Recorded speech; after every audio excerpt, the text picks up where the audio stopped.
Hey guys, what's up? So we're live again, and this time it's day 3. Are we loud and clear? So we're up. It's Blacklist versus Burn. Burn being from Cambodia, which is where MSC is being held right now. So Burn does have the home advantage, but remember this is Blacklist. So hopefully we will see a competitive fight. Iron Pacaldo, what's up? So we're hoping since Burn actually were doing good in their previous games, we're hoping to see a more competitive fight, because the last fights from the MSC, it was always kinda one-sided. Echo was dominating their opponents. Blacklist was dominating. Even Onyx against their opponents, most of the time they were dominating the whole game against EVOS. Even Burn. So Burn was looking pretty solid on their previous matches. So hopefully we see a close fight. Iron Pacaldo, what's up? Justin Ramones, John Ferciona, what's up, guys? It's a bit early, I know, but that's the schedule for today. Because today, on day 3, there's actually gonna be 3 matches: Blacklist versus Burn, Echo versus Onyx, and the whoever loses, the 2 teams that's gonna lose is gonna fight it out on the 3rd match for the 3rd place. Yeah, tomorrow is gonna be finals. Is it gonna be Echo versus Blacklist in the end? Or who knows? Maybe it will be Burn versus Onyx. That will be insane, right? That will be a big ass surprise if Burn and Onyx ends up being in the finals for tomorrow. Who knows? But I know what the majority which the majority is voting for. They didn't bet on Onyx or Echo. I'm too confused because they're too strong. Yeah. Well, to be honest, I do think that Echo looks a bit more solid as compared to Onyx. Onyx did great though. What team do you support?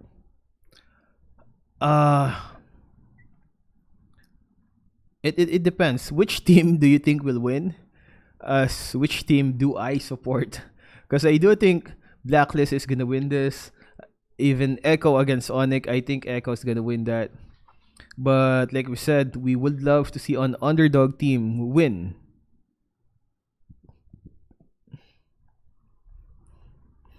Oh, draft pick. Draft pick is actually starting right now. Since we've just started, let's check out their draft pick. They've banned Estes.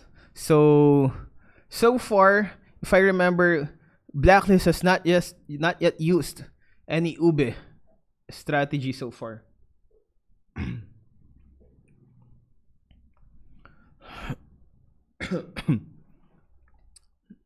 Once the game starts, guys, we're gonna shut up and check out the match. Who do you think won that draft pick? Ooh, the votes. So let's listen to the shoutcasters for now. Because it looks like it's a brand new flavor of ube. That this is ube with so much more coverage. Yeah, I think that they do have a lot of their area of responsibility is way larger than the typical ube. Let's get into the game here, gentlemen.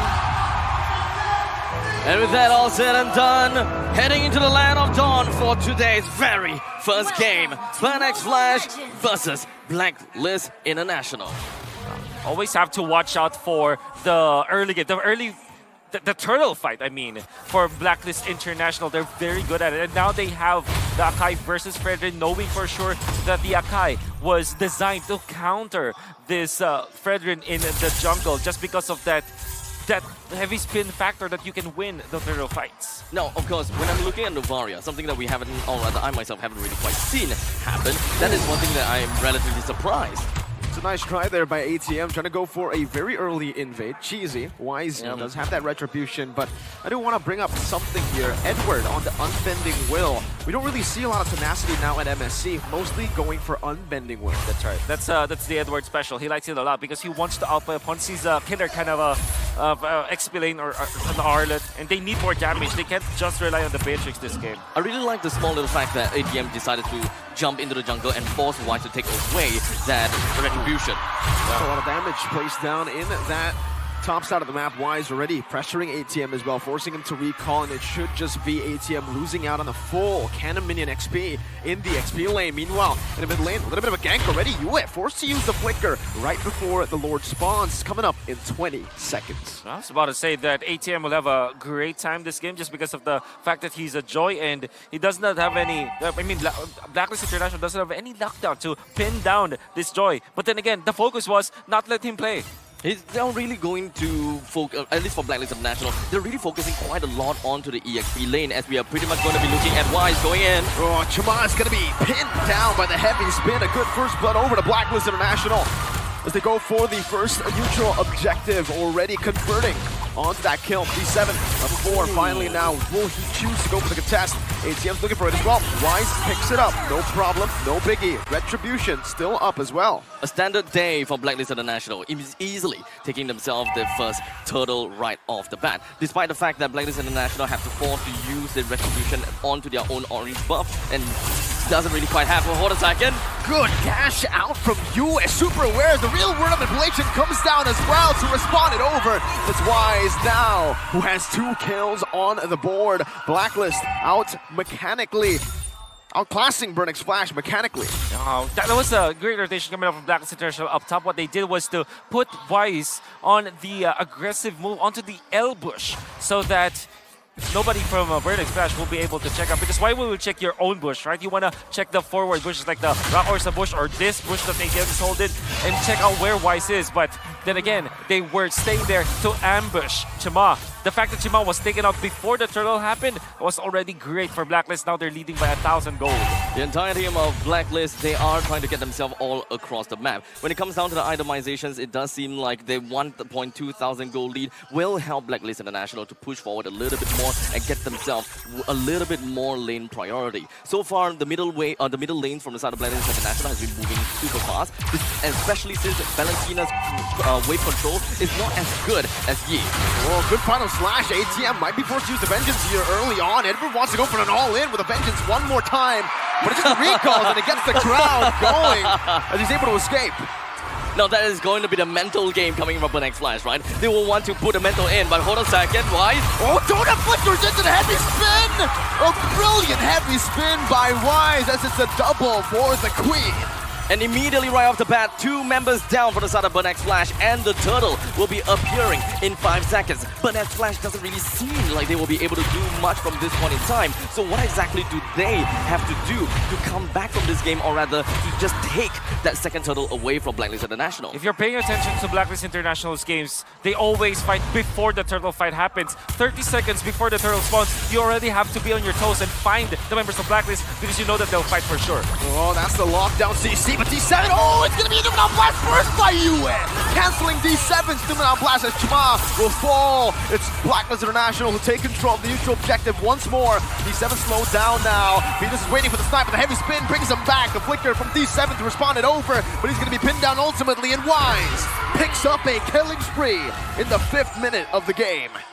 And of course now with two turtles as well as for about 3,500 gold lead. Oh, Edward! That's a stun. Donut with a total power memory, but Edward gets out a beautiful final slash flicker combo. Just a sliver left. And one thing that we're gonna have to take note of is the fact that the gold laners has the gold laner from the side of Blacklist International swapped lanes. That goal lead for Owl. That's huge. Oh, this is... Donut's not really having a very good time at all. What exactly is happening here? I really don't know, but because of the fact that there's a lot of pressure that was put out by Wise. First, going up top and just really not minding the gold lane. But afterwards, after the first turtle, they put a lot of emphasis into that bottom lane. Donut, back-to-back deaths. really unforgivable if you're Burn Express, especially in the Brody that really depends on the early game snowball for him to be successful in a game. I thought surely Blacklist International might lose a little bit of a control on for Owl. Yes, we're looking at a Brody versus a Beatrix matchup, but Blacklist International, they are constantly moving around. They're constantly getting themselves in the top lane. We see that there are definitely attempts to try to bring Burn X Flash down. They are on a 7-kill lead. And despite all of the games that we have seen so far, Blacklist International, they may get good leads, but the goal disparity is just not that much. But this game is just different. Orange buff as well was given over to Owl. So you can already see Blacklist International kind of shift their priority very early to give this Beatrix a bit of a better time already. Third turtle spawning back up. That's why you see Owl with the lane swap. And now the turtle spawns up top. We do have the... Oh, hold on, Shabba! Pinned down, Bennett's Rage, and the real world manipulation, but Jamas still able to escape right now as D7 pops into the Manan Blast. No heavy spin to play with now as ATM goes into the back. Real world manipulation by Seacat to lock you down. Retreat battle, it's gonna be Jamal walks up, Donut takes it away. The crowd goes wild. The first win for Burn X Flash in this entire game. And Burn X Flash, they managed to retreat, get themselves right out without a single casualty. That is definitely big for them. Blacklist International now, there is no more turtles to be inside. The next fight they gotta have to go for is going to be the Lord that will be appearing down in the bottom lane. Blacklist International, the laning phase is now over. They're gonna have to move on with the rotation. They're gonna have to bring turrets down, but so far they haven't been exactly winning lanes in a proper way. They're just winning fights. Massive recovery that was started by D7, being in the right position to go for that Numinum Blast. XP versus XP lane battle means that the only free lane, I'd say, for the side of Burn X Flash for now is ATM States. The XP laner's lane is because of the fact that he's a joy, but they will need more. Fortunately, they do have D7 who's picking up the slack when it comes to like carrying the team on recovery mode. We are looking at 3,800 gold. Burn X Flash just holding it down, but Shima and Seacat, they're trying to look for something. Bit of a missed mechanic there from Edward, but the Numinum Blast from Yue. He will not commit anything more. As the RWM placed down as well. Good poke by Venus. Both teams disengages. But that was a flicker burnt from Edward for nothing. It's going to be Burn X Flash with a good trade over. That's the first objective. Turret taken out. Now, Donut and Chama both revealed. That's going to be the poke down. The snipe from Owl. Not going to be able to connect onto Chama, but it does find its mark onto Donut, who has the steel leg plates and is able to just soak it in. A very pokey style of gameplay from side of Blacklist International. As long as they're able to find themselves those kind of skill shots, they are probably going to be in a very good shot. But hold on a second, as we do have ATM jumping in. Oh, Numinum Blast as well. No flicker committed right now, but Donut picks up the kill. Now the Donut part memory as well. And the conceal, they want to go straight for the Lord. A good conversion so far. Blacklist now to be wise, who finds heavy spin, but it's only onto D7. Not a good choice of target unless they're able to push them down instantly with a final slash. Edward does it. ATM onto the back right now, but Owl is going to be charging that Renner down. Edward's going to be pulled down. Donut, he has a tournament memory. And he finds the kill back on Venus. Snipes ATM from the mid lane tier 1. Meanwhile, Chama is already on the Lord. They baited in the heavy spin. Now Seacat needs to flicker out. Owl respecting this. They need to be careful of Wise. He can certainly still go for the steal right now as Donut flickers out as well. Chama versus Wise. Chama finds him. Owl flickers forward to find the Bruce Bastion. A praise is cracked from Chama, but it's Yue who comes down. Now finding another 3-4-2, but ultimately Burn X Flash secure the neutral objective. Oh, massive plays coming out from Burn X Flash. It all started again with the ultimate coming out from Seacat to eventually punish Blacklist. Donut is finding the openings, and now they want to find the Yue. Wow, what a steal there with the top, but Yue will still fall, and the crowd in Cambodia. The crowd is roaring. And this is giving me the goosebumps that I want to see. The entirety of Burn X Flash, they're pushing right in. They manages to bring the middle lane turns down and the bottom lane with the Lord marching down south. Blacklist International now being forced to play backwards. They're gonna have to hold themselves within their own jungle and look for a point in time where they can find a mistake from Burn X Flash, something that they do very often. Heavy spin, pinning down Chama, bringing him back under the tier 2 and the base turret. A good pick off right now, but it does not stop Burn X Flash's siege down in the bottom lane tier 2. Renner's Apathy charged in mid lane, gonna be chunked down, but without Donut in that bottom lane, they'll still be able to find that tier 2 for free. No trades from Blacklist aside from the kill. But Next Flash have closed the disparity and is only at 2,000 gold. So things are looking extremely well, even though Burnex Flash have managed to bring down the bottom lane, two bottom lane turrets, two bottom lane turrets, and one middle lane turret. They even gotten the top one. This is a lot of gold that is just rolling over to Burnex Flash. And Brody is catching up. He really caught up now. Donut is just 400 gold behind this Beatrix. You saw that he was, what, 2,000 gold behind before? And now it's a 1,000 gold lead. 1.5 for Blacklist International. The recovery definitely was there for the side of Burn X Flash. That means, though, this is their timing. 9 minutes, we talked about it. That is the Burn X Flash timers. That's a burn timer. They really want to team fight during that moment. The Brody is a perfect hero to go for that kind of play, as well as the real world manipulation. First the flicker and ITM! Finds the shutdown! The coordination right now is Donut's gonna be pinned down, but he has the flicker to get out. These 7 flickers forward, but Owl responds it over with a flicker of his own. Blacklist are still in this game, still holding on, grasping onto that gold lead. Very equal resources used, except for the fact that Burnex Flash has managed to get a kill down to Oh My Venus. Perhaps the amount of sustainability from the side of Blacklist is just lacking, and they just don't have the proper way that they normally like to play to extend the team fights even longer, keep the opponents in a chokehold when it comes down to these neutral objectives.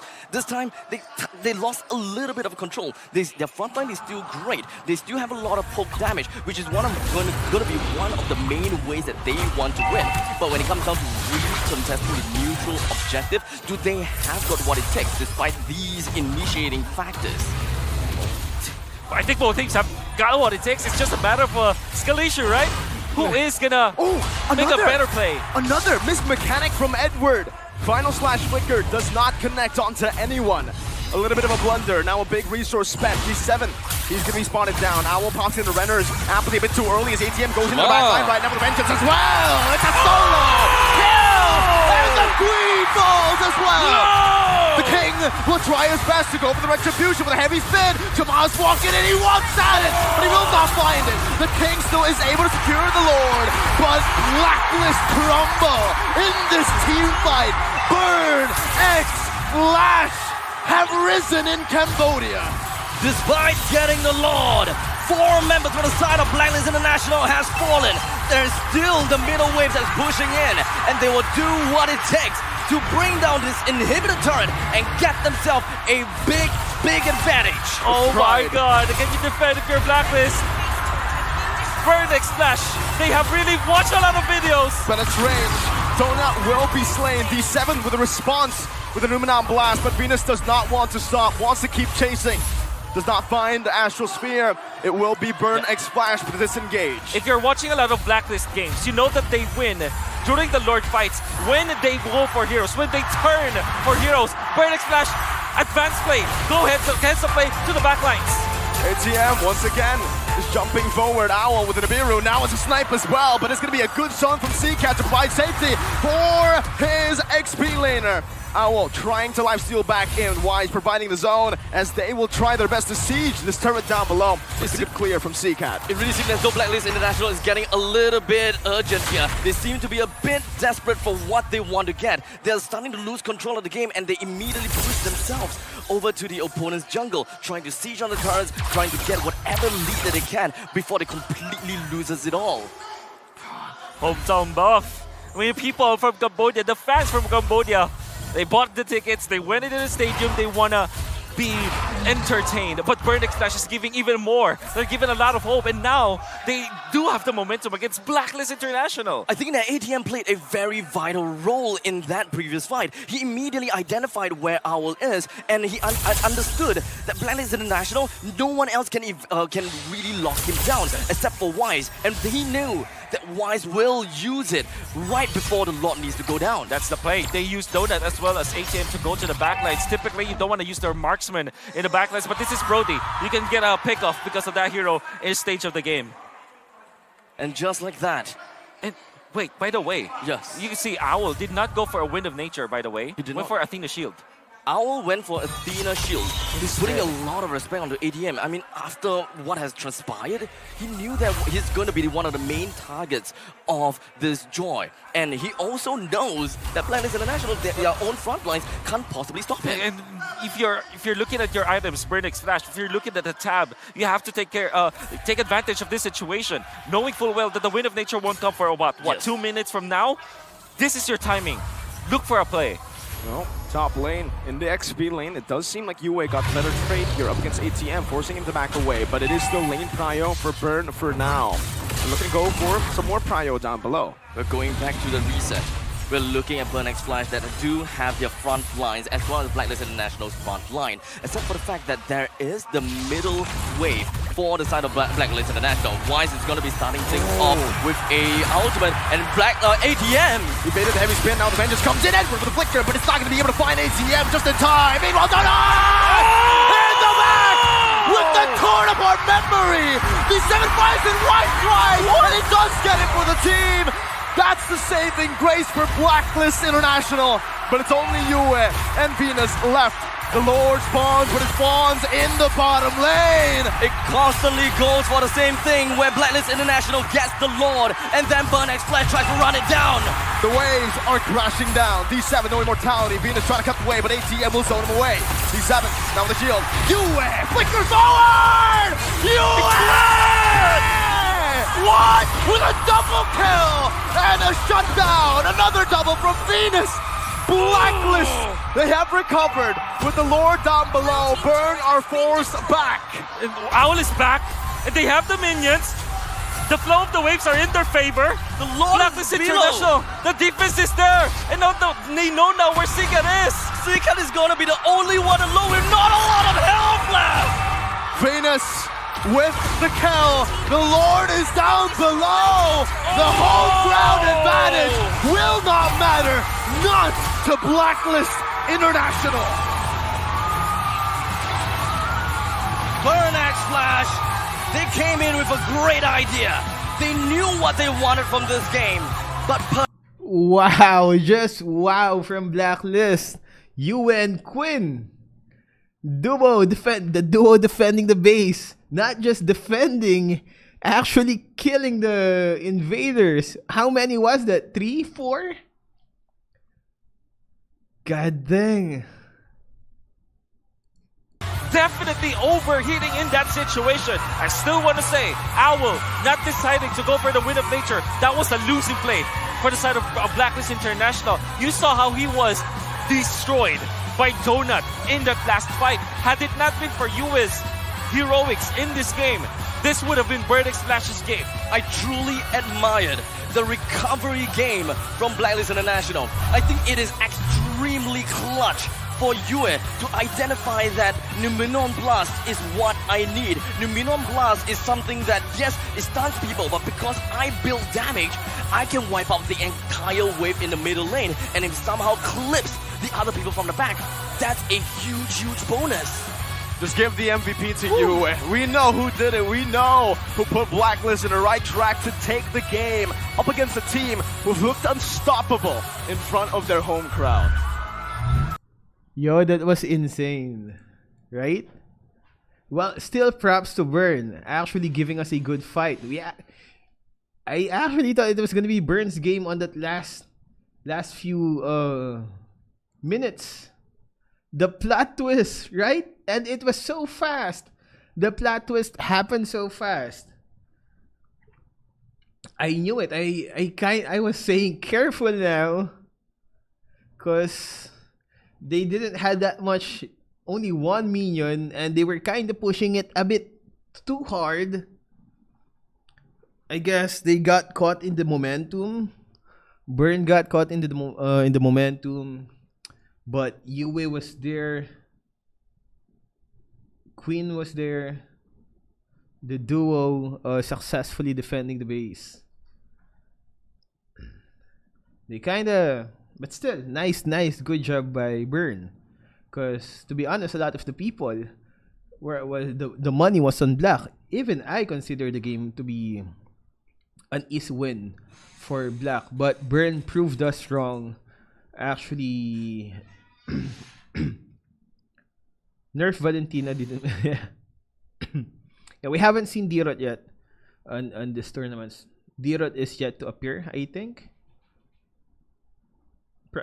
Not sure because I didn't see day 1 and 2, but on the knockout stage and day 3 of the group stage, we haven't seen any D-Rot so far. Who won? Blacklist won, but it was a hard-earned win. Hard-earned win by Blacklist.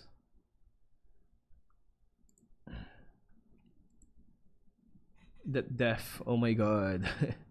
I know, right? Look at you, whittling down. They kind of pushed it too hard. Probably Burn got caught in the momentum, man, because they saw the win. It was so close. Burn was so close on getting a win against Blacklist. But Blacklist just being Blacklist. I know, right? Even I thought on that last clash, Burn was gonna win. The last clash on the Lord. And Wise, always Wise, despite dying, just won't give up the Lord. Lots of instances where Blacklist lost the clash like twice, but Wise just won't let them have the Lord. Like it's like an insurance on the Lord that even if they lost the clash, it won't be ended. Burn underestimated Black's damage and the opportunity. I know, right? They probably got so. It was so close by Burn. Still a great game. Great game. So props to Burn for giving us an entertaining fight. Because to be honest, the previous MSC matches were totally one-sided. I mean, the casters. Caster's job was to try to hype up the game, but the previous matches just wasn't that competitive. Not on this one though. Anyways, what's up guys? So 15 minutes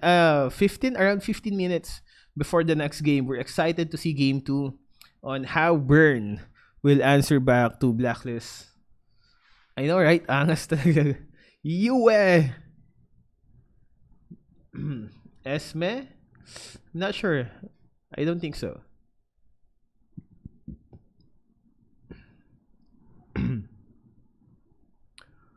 Whew.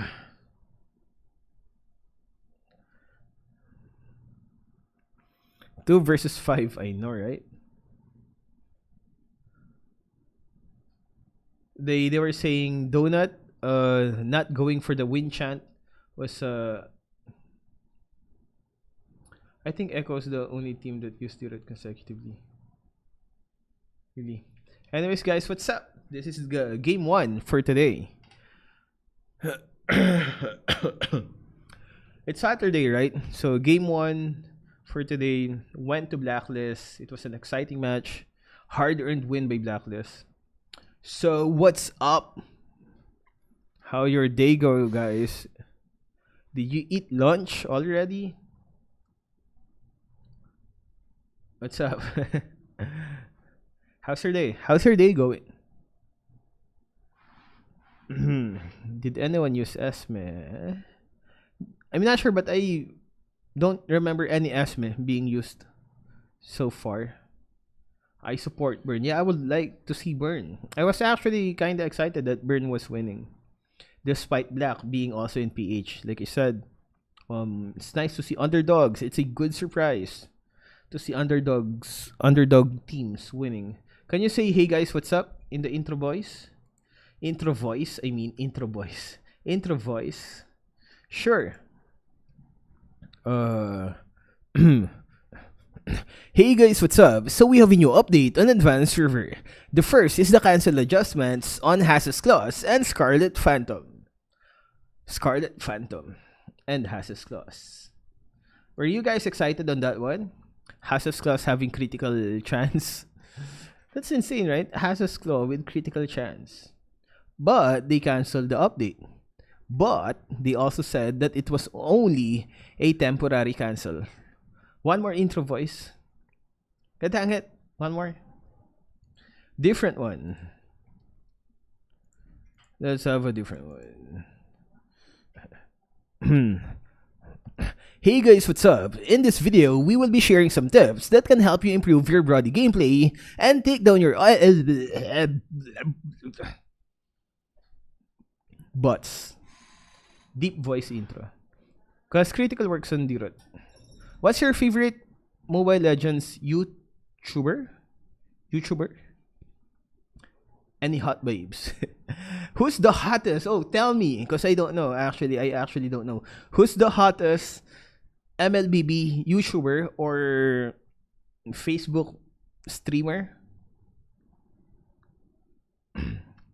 Because I haven't watched other streamers lately. Who's the hottest YouTuber? Shinmen is the hottest. I mean, female. Hottest female. I know Shinman is hot, man. But for the female ones. What's your favorite hero on MLBB? Kagura. Yusuke X Hinata. Yusuke X Hinata. Ha? Alucard? Yun yung pangalan ng YouTuber. Alucard. Yusuke. Babae? Lalaki. Yung jowa, yung chicks. Tinalo si Doggy? Grabe. Ano, 1v1, ganun? Hindi, sa laro. Nagkita sila hindi sinasadya. Nagkita sila hindi sinasadya sa loob ng laro. Tapos 5v5. Tapos trash talk ba si Doggy nun eh? Trash talk. Trash niya si Yusuke, tapos natalo sila. Tapos natalo sila Doggy. Grabe. The way he says our kid is just super sexy. Our kid. Which assassin is your favorite? Ling. Favorite assassin is Ling. Inuyasha X Nano. So are those couples? Maybe we should get our very own MLBB couple. Right? And I'm gonna say to my fiancé that it's just for work. So are those guys often with a couple now? Is that a thing? That streamers go with their couple and play for better views? Inuyasha and Sachi. Whoa, I should probably do that as well. I'm just gonna say to my fiancé, babe, it's all work, babe. I have to couple up. It's for the work. It's for the money. It's for our future. Live to, Boss Elgin. Yes, Marshall Delfonso, it's live. So, we will probably do that. Sand Papi, pretty good. Sand Papi. There's a Sand Papi. Iba pa. It's, oh snap. Mara showing a bit of legs. Should we listen? Do you want to listen to Mara? So that we have a more visually... Does your fiancé play MLBB? Yeah. Trading your GF for money. Sand Papi plays Khalid. Ooh, that makes sense. Sand Papi. So Salt Papi is a... I saw Salt Papi though. Also Pinoy, right? The boxing guy. Liza Soberano. Morning, Paya. Am I saying your name right? Paya. Mara, the best girl you'll get into games. Ooh, snap. Beautiful trophy. Being adored by Maya. Maya touching the glass. Can I be the glass? Yeah, you're right, Rapsy. I wonder when this tank meta will end. Are you guys hating the tank meta? Betlog ko po, nasaan? I don't know, Moonsky. I don't know where is your... You probably shouldn't ask me. Salt Papi actually a good boxer. Yeah, Salt Papi is a good boxer.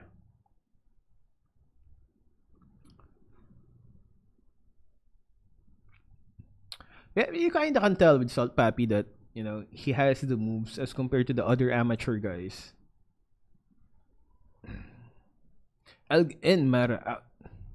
As Kagro main, I hate tank meta. Really? Golden. Oh, snap. Where are they? It's so bright. Fist bump me. Oh, it's now playing rock, paper, scissors with Mara. It's gonna be one of my dream come true. More? Oh, snap. They're gonna bring the kids. Bring me instead. Wanna listen? Let's listen. Let's listen. Lots of hot babes being caught on camera. Let's listen for a while, okay? Looks entertaining. Ooh, black. Oh, snap, black. Selling some t-shirts. Oh, you're from Philippines. I'm from Philippines. And Panya, you're from Cambodia. Cambodia. So we have who you rooting for? Burnex Flash. Yeah. And I can tell you're rooting for Blacklist. All the way. Blacklist all the way. Have you gotten the merchandise yet? No, not yet. And you're taking a look. My first game today. Oh, it's your first day today. Okay, how about this? Take a look at the merchandise that we have. Okay, there's this tote bag, and there's the white MSC shirt. Take a look. Mara, I can tell you that all the merchandise here are affordable. It's very good and affordable. Very affordable? Yeah, sure. Okay, I'm gonna test you. How much is this? 16? At $26. Do you work here? Yeah, part-time. Oh, you work part-time? I just asked the... Oh, you asked. Oh, you actually wanted this. Yeah. Which color did you want? I like the black one, but I want with the autograph. Oh, there's the autograph. Yeah, but this one is for... There's the autograph. There's Yureshi, Outplay. Oh my God, take a look, guys. You can actually purchase the one with the autograph. What's your size? You know what? You try this on. You try. What's your size? What about you both? S. I don't know where size What small color is, you but like? you try What color this one you on. like? Blacks. But we're gonna try on the white. Okay. Since Try the she's white trying first, on the and then black. we're gonna go to black. Go ahead. Go ahead. Let's try this one on. Do you want to try it? And for now, this beautiful tote bag. This is limited edition MSC tote bag. Let's take a look. Can we model this? Do you know how to model? Do some poses. Oh. We should. Can you do that? You just pose like this. Like you're taking a photo. Pose like a hero you like. Like pretend you're an MLBB player from Burnex Flash. How do they pose? Look their pose. You don't look at their pose. I think they go like this. Okay. How does the queen pose? All right. You know what? Is it okay if they can keep this? I don't hear any instructions, but we're gonna give it to them. Here you go. For letting me interview, you get to keep that. Let's give him a bag. Let's give him a bag also. Let's give him some merch. Let's give him some merch. And you know what? Right over here. Let's come. Go around here. Take a look. We have this roulette. Rabbi, they have this roulette. Front number 3. Come on over. Hey, but I want to Come on spin over. this. You already got this. How about your friend? Oh, right? So all 3 of you can get. You know what? We have this roulette. What's gonna happen, Rabbi, here? Here. So I want to spin this, and which one I will get it. Okay. Yeah. How about let's let him spin?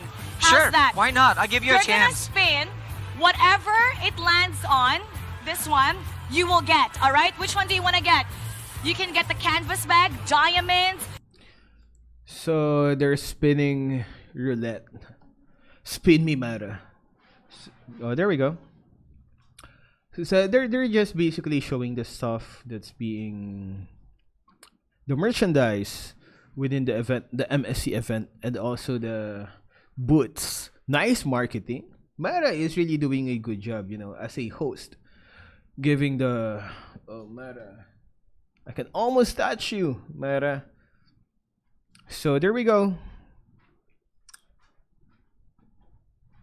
Nice legs. Gambling is legal. Elgin is simple. You got trial card. 110 diamonds. What's your favorite tank? Kufra? Kufra, Grak. Although Grak is usually used within EXP lane now. Mara is full of energy. Doing all these hosts. So, do you prefer the old Kagura or the current one? To be honest, I do prefer the old Kagura. A magic dust. I know, right?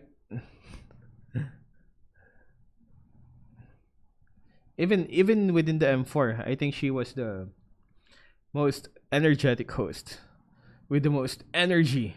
Like she had 5 cup of coffees before the event started. Oh yeah, come closer with the camera. I like the way she walked on that one. Slowly walking towards you. Just imagine Mara slowly walking towards you. Yeah, I know, right? It's all natural for Mara. Is your fiancé a hot babe? Definitely, Leo. Mara said, are you a gym bro? Yeah, we kinda go to the gym.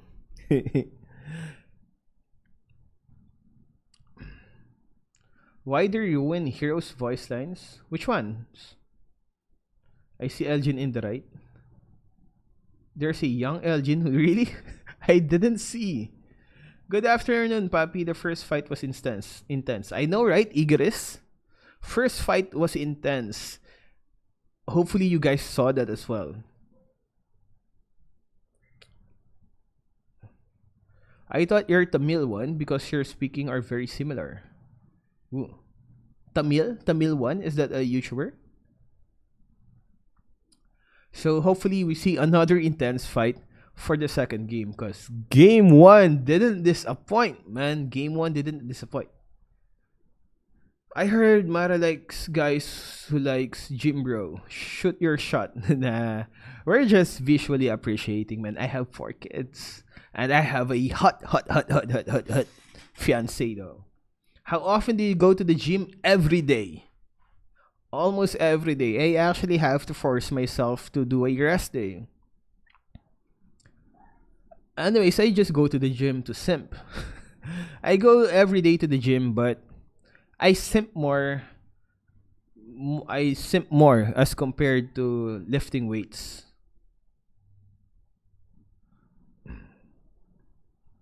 The old voices way better. I know. A lot of the old voices are actually better. Elgin, do you have 6-pack? No, because I go to the gym, but I also love eating, man. I go to the gym a lot, but I also eat a lot. That's life. Elgin Fitness Channel, more like Elgin Mukbang Channel. Where is Mrs. Elgin? She's downstairs. Do you like Indians? I mean, you mean... Yeah, I had some Indian friends when I was in New York. Do you have IG? Yeah, we have Instagram. It's Elgin Gaming or Elgin Ray. Do you have a vlog channel? Yeah, we have a vlog channel, but that was we haven't uploaded on it for ages, and we do skits on our old vlog channel. We actually have skits there, and you might be surprised at the stuff you see there. Oh, drafting phase. I'm gonna shut up for now and let's focus on this intense match being given to us by Blacklist and Burn. Let's go, draft pick. Tell me, who do you think will win on the at least in the drafting phase? Also, I'm gonna set up the poll. No, it's not an OnlyFans, God. I mean, it's not an OnlyFans on our vlog channel. You're gonna be surprised because we do cringy stuff there. Cringy skits. That's what I'm saying. So I'm gonna shut up. Let's go. Fredrin, the Novaria, and the Kaja for Blacklist. It's a Bunjingjing's turn. It's Edward's turn. It's Joy. Edward Joy. Dapadap. So, Edward went with an Ala previous game, and Blacklist International pretty much knows whatever that we pick right now for Edward, he wouldn't be able to get the lane priority. Now this time, we're going to switch it around. Yeah. We want to get the lane priority. Yeah. We want to play our Ube. We want Edward to start moving around faster. Exactly. So they go Minotaur. They preempt the storm. They want to go for an engage type of composition here for Blacklist International. You can see that with the Digi ban, there's no real answers to the Minotaur now. But if you're Burning Slash, don't go for attack speed based heroes. Go for big bursts. Like for example, your Beatrix that is going to be just using the ultimates of the Renner and the Bennett. Go for something like a Brody. It worked well in the previous game. It didn't have a good start, but it might work. Also, those two heroes, they don't really mind the Joy going to the backline, so that might be it. I like the adjustment here for Burning Splash, allowing Joy to be picked up, then picking up the Kaja in exchange. Could it be that they want Oh My Venus to play more of the comfort? They want Oh My Venus to stick to the same guns by going for more defensive support with this Minotaur immediately snapped up? Maybe. That might be the case, right? They also want a little bit more of a, I would say, a shot at initiating. Because last game it was a very reactive draft for Blacklist International. Very reactive playstyle. If Arlet, Edward didn't get a final slash combo that he missed a few times, then it's no more engage. That's why they were really struggling in these neutral objective battles. There was a couple of times Edward just misses out the final slash. Yep. You can see that the priority now for Blacklist is onto ATM. I wonder if Burning Splash are considering something like an Esmeralda in the X lane so that they can counter this Joy. But they might just revert back to something like a Terizla. But that means that they will have to just go back to their to a full engage composition. They do need first to go with this Kaja, which is typically the carry. So that is a good ban for sure for Blacklist International. Wait. Interesting. Coach Mitch and Skyzy still take out the Valentina, or rather the Eve, despite there being a Valentina. This could be up next pick. There's the Beatrix. Beatrix still. Great answer. Burning Splash, are you still going to go for something like a Brody? I think Brody's good in this particular game. It's bursty. With the Eve, they are setting up for something like a Leslie pick. It is a very dangerous Leslie pick up against a Joy, but they do have a Kaja, so they already have an answer to it in case they want to go for that pick. Very risky once again, but it is Donut's signature pick in MPLKH. But just the way that there are thousands of Cambodians watching here in Phnom Penh, Wise's family also flew out. So there are loving eyes in the audience that will support Blacklist here on this matchup. Can I say Masha or Esmeralda might be the last pick for Burning Splash? We saw Masha being effective versus the Beatrix as well as this. It's Glue. Okay, Glue's still effective. Okay. Glue's good? Glue's good. And of course, when you were looking at Glue, ATM did play a lot of Glue in his qualifying game. 14 games, and that is a 71% win rate. So this Glue is probably gonna be huge. And let's not forget, Donut is back on the Leslie. Oh wow, we got some Seacat's family now. That's right. I'm so happy to see that our players have invited the people who supported them throughout their careers. And this is not the sweetest victory. If in front of your family you're able to upset. Here we go, finally it all makes sense. It wasn't going to be the Valentina in the jungle for Wise. He picks up an old favorite here. Not that great of a record in MSC so far, despite the small sample size. He picks up the Baksha. I think it's gonna be A-OK now. I think that the Baxia would not be getting that 0 win rate anymore. Maybe, perhaps. But ultimately, I think that the drafts coming in from both sides is very interesting to see. We're starting to see both teams starting to revert a little bit more towards their comfort game plan, and they have got what it takes to bring this game to a very close match. I think it's going to be a better team fight situation for both sides compared to Game 1. Right. Game 1 had very few, I'd say, clean 5v5 fights. This time around, there's a good amount of vision, there's a good amount of peel for both sides, and I hope, all I'm hoping is, with a solid lineup like this, for Burn X Flash, they don't burn out. Gentlemen, take the floor, let's go into Game 2. Game number 2, and this time, we have a Leslie on the side of Donut and a Glue on the side of ATM. This is probably gonna be a big game. Let's not forget Seacat on the Novaria. The front three is going to be big. It all started to be like a pick-off kind of comp coming up from Burning Splash with this Kaja. Then they couple up with a Glue, which kind of solidifies that fact. Although they have a Frederick who wants to engage, they have a solid pick-off type of composition. Nevertheless, Blacklist International, I like this Baksha pick because this means that there is someone to go with Edward whenever they will want to go to Donut's place. Oh My Venus is the first player to achieve 100 assists in MSC 2023. Trailing behind is Echoes Yowie with 88. So, right on that point, there's actually an engage here in the mid lane. D7 might be caught, forced to use the dash, holding on to the flicker. But I do want to bring up one thing here, Wolf. Seacat chose to go for Mystery Shop. That's actually very surprising. I didn't think that would be the case. But then again, he's a mid laner, so we will output the damage. He's not going to be focusing on like spamming his spells as much as you would if you're rocking the Impure Rage. And this might be because they want to take advantage of the Kaja ultimate. ATM already dove early on here, but Wise will just give the respect that they need. But also Edward. Bargain hunter. The focus on the bottom lane is very evident from the side of Blacklist International.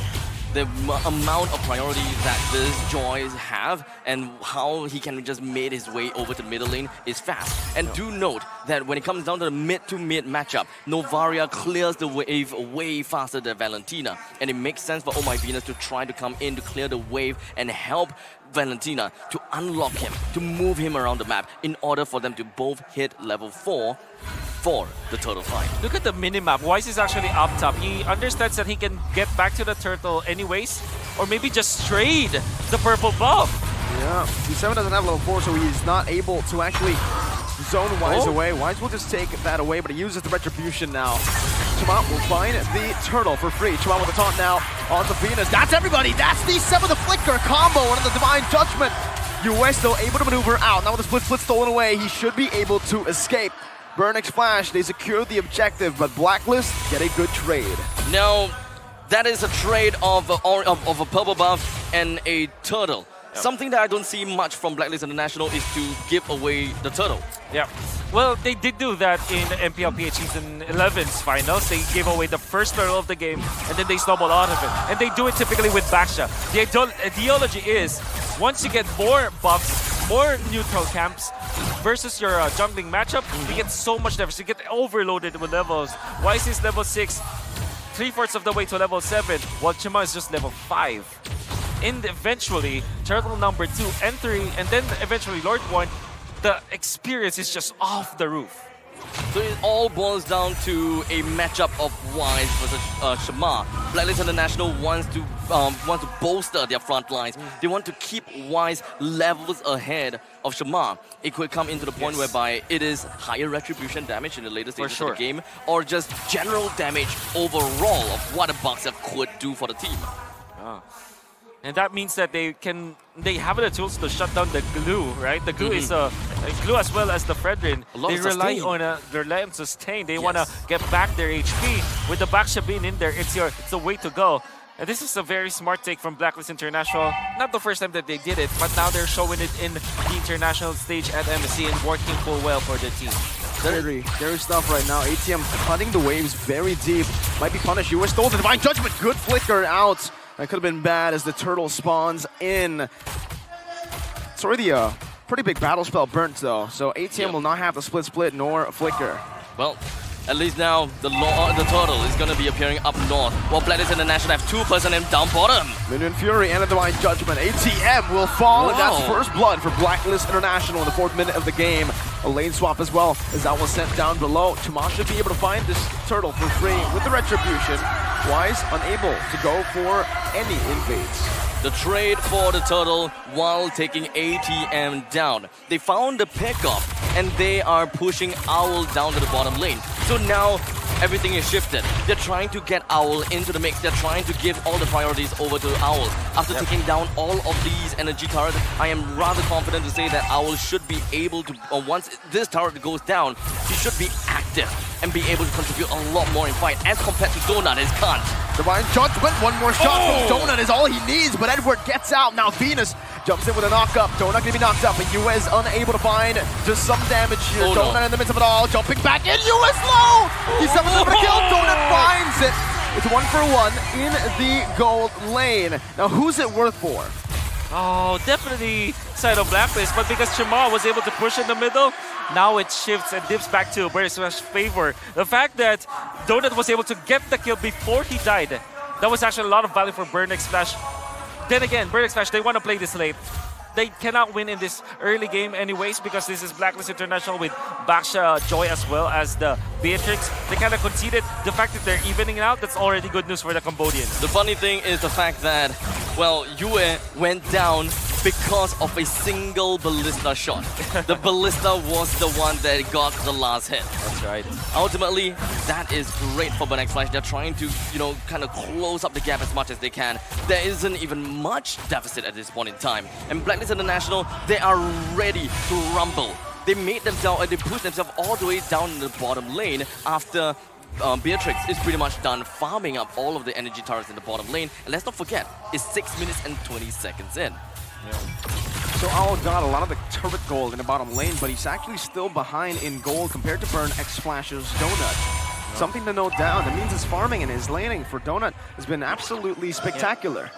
All the turrets are still up, so both teams are still playing a little bit more of a stay in the lane kind of competition. Blacklist International still have a lot of lane priority going on.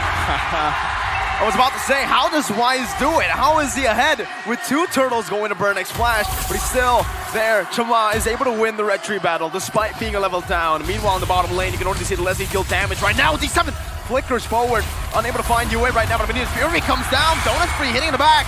Venus forced to run away. Burn X Flash, I think they've done enough to zone Blacklist away from this turret, but with a few members walking down again, will Burn actually be able to take this turret down?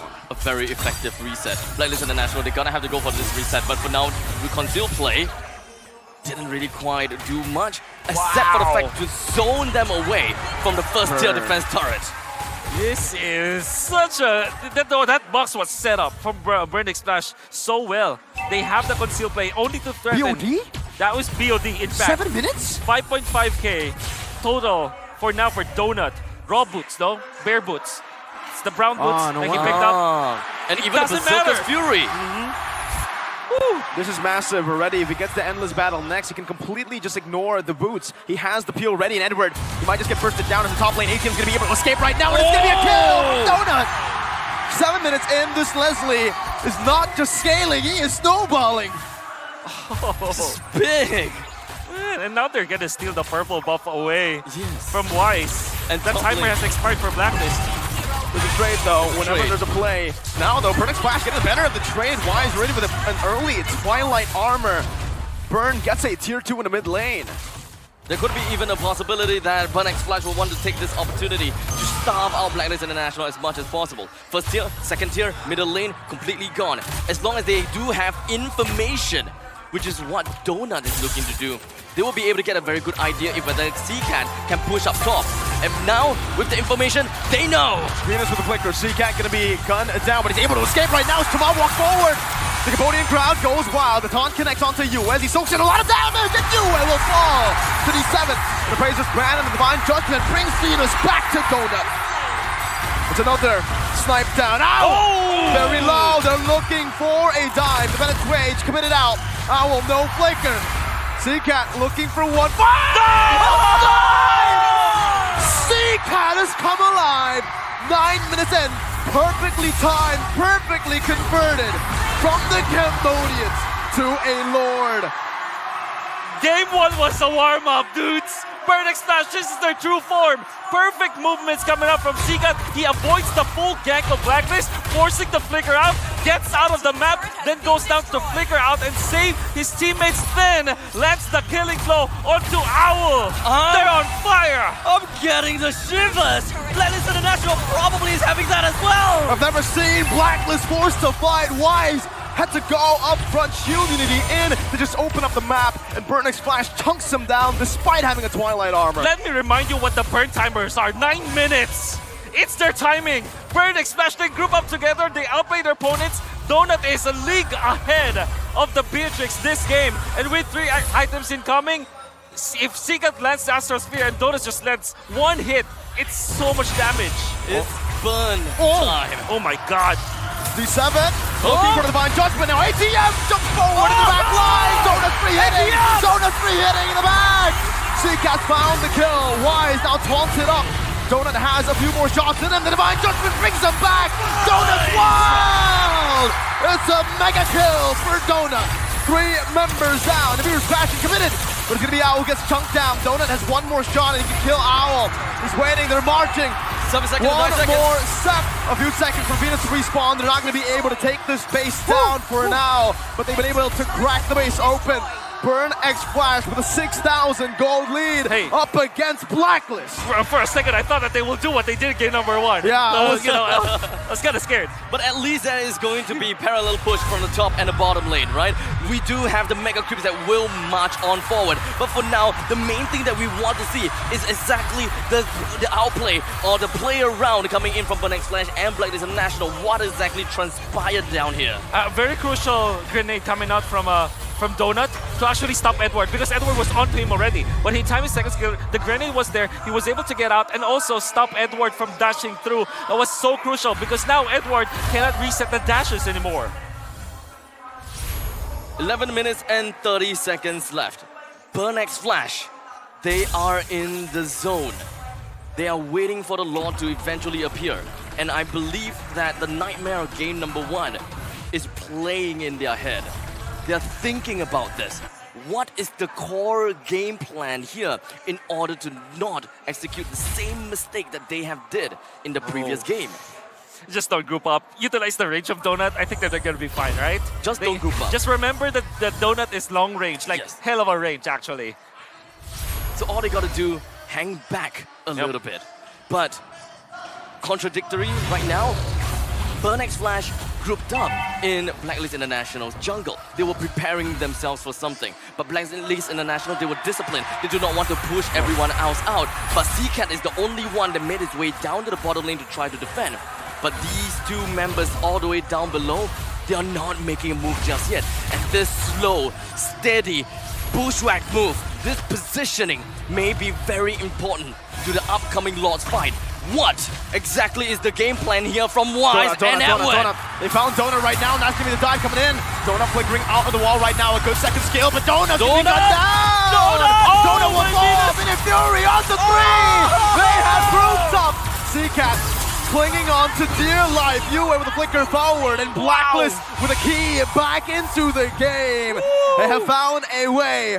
Burn that Filipino bush in the bottom lane. The Filipino bush. Is that really a thing? I don't know, is it a thing, Wolf? We'll It make is a thing. We'll make it a thing now. Yeah, It's a Filipino bush. you have a wing. You have wings, bushes on the left wing bush on the left side, the right wing bush, south side window bush. That was the play, and to be in all due fairness, you thought that it will be read through by Burn X Flash, but oh my Venus player, well look at that jump. Wow. Wow. That was so beautiful to see. Orchestrated. This is absolutely just asking for it. Blacklist International has played out this moment, played out what they wanted.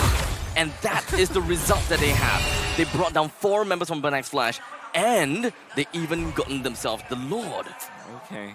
CCAT was the only one who could have opened up the map. He was clearing out the waves down below as well. The fact that he didn't just throw a random skill over there, it caused this to happen. Blacklist the way back into the game, and now they're truly getting flashbacks of game number 1. They have even the lead. Like it's not just them cutting deficit. This is them getting the lead. I mean, the way that they played this Baksha, it's so smart. Right now from the side of Blacklist International. I didn't think that this is how they were played either. I thought it was, bounce, a lot of mobility. Run here, run there, become a wheel, crash and bang. So, at this point in time, Blacklist International, they're just holding it down. Back to their disciplined gameplay. Calm, compose, and look for the final time or look for the right time to eventually jump in on the right person. ATM, I don't think he is the right person. He pops in, the split though. D7's looking for a divine judgment. Is Edward gonna be caught? Edward's gone back to the deep of the flicker as well. Jamal with the taunt, but he's able to escape. A good Minion's Fury by Venus to help with the disengage. Blacklist International running for the hills. They do not want to commit this time around. They can get poked down still. And Burn X Flash will be able to defend their base. Completely walked out of that. Edward was pulled in and caught with the divine judgment, but somehow it just doesn't seem to do much. Yep. D7 stayed in that bush up top for quite a long time, and he did not find the opening onto Edward. Well, he did find it eventually, but there wasn't Donut in the vicinity. And oh my Venus really blocked that shot. That's why you can see that the entirety of Blacklist International just got away. It's because the fact that D7 cannot find a good look. Surely, eventually, he got Edward, but it wasn't enough. They needed more. I mean, Donut was also focusing on hyper-focused in the middle lane. while right. the Divine Judgment was going on, he didn't land a single shot in. Oh, Divine Ouch. Judgment, Immortality going to be down right now as the flicker comes through from Venus, but that's going to come down once again. Donut free hitting in the back, not able to find that Minute Fury range. Owl's doing the same thing right now, but C-Cat has some damage. Donut trying to delay Venus with the ultimate, opens up the vision. Oh, some snipes going down. D7 trying to provide some more vision for Burnix Flash to play with. Both of the junglers down. Both the teams will not be able to contest for the Lord for now. It's a 1-for-1 trade. Burnex Flash, this is the game, or rather that was the fight where Donut was able to contribute to all of the lockdowns that, that his own teammate managed to break out. No, yeah, for Donut, they're just focused on damage. I mean, I totally understand why. Then again, they're starting the Lord. It's like you have to be careful about this if you're Burnix Flash. You don't know where Edward is. Oh, now they don't. Information. Oh, Edward trying to deal some damage right now with a burst. Coming in. Not good. But Edward will be bursted first. Vengeance coming down. 1 HP now. Divine Judgment locking out the UA with Winner's Punch, and he's buying some time, but not enough. C-Cat finds the kill. D7 losing Immortality. Blacklist International still with a better position onto the Lord with the wave pushing in that top lane. BXF, what do they do to take control back? So I think at this point in time, even if Yue is not in this game, the fight, the numbers is still gonna be on a stalemate. Burnex Flash still have to work onto the top lane. They still have to push it up. They still have to defend this. And by the time that Burnex Flash is ready, Blacklist International's Yue will come in at the right time. So Wise just need to reset this Lord, push Shamar away, and find the right opportunity. Oh, the Lord Dance. 5 seconds for you at a spawn. Burnex Flash. It should be free, but Wise, look at Wise. C-Cat's opening up the map right now. Wise gonna be spotted down as they try to pressure Wise away. Chama, will he save it for his team, or will Wise, the king of the jungle, come through? Clutch. ATM looking him down right now. Chama! How did Owl steal that? Wise will still fall. Now it's gonna be Minute Fury from Venus, but Donut is massive. Another shot down onto the back line. Owl still able to disengage. But Blacklist International, they found a way perhaps to prolong the game even more. That was so sweaty. He single-handedly saved the game. Give us a replay. I want to see it. What happened? Well, by the way, How did Shamar lose in that retribution fight? No I idea. would like to credit Burnix Flash for doing that play. However, even after they lost that the Lord Retribution fight, the fact of the matter is they know what to do. They utilize, instead of like utilizing the Divine Judgment, they opted to go for Glue's ultimate to isolate that Wise. But then again, Chimar just really did underestimate, you know, the Renner damage coming out from the Beatrix. So it really boils down to ATM's positioning. ATM just stuck himself onto Wise and waited for the perfect moment to eventually draw him away from the Lord. While Shamar is still sticking onto the Lord, he stood no time at all. But it's all about the timing. Edward and oh my Venus. It's just the Retribution coming up from Chima. The nerfs are getting there. He retreat late. Super late. Or maybe a little bit too early. That's the Bennett. And he was probably scared of the damage output of the Beatrix, understandably so. Yeah, he can see the Bennett's Rage in the air. Yep. You gotta have to predict, you gotta have to, not predict, but you gotta have to expect it. Exactly. But how much damage can a Bennett's Rage really, realistically do to a Lord? It's a lot.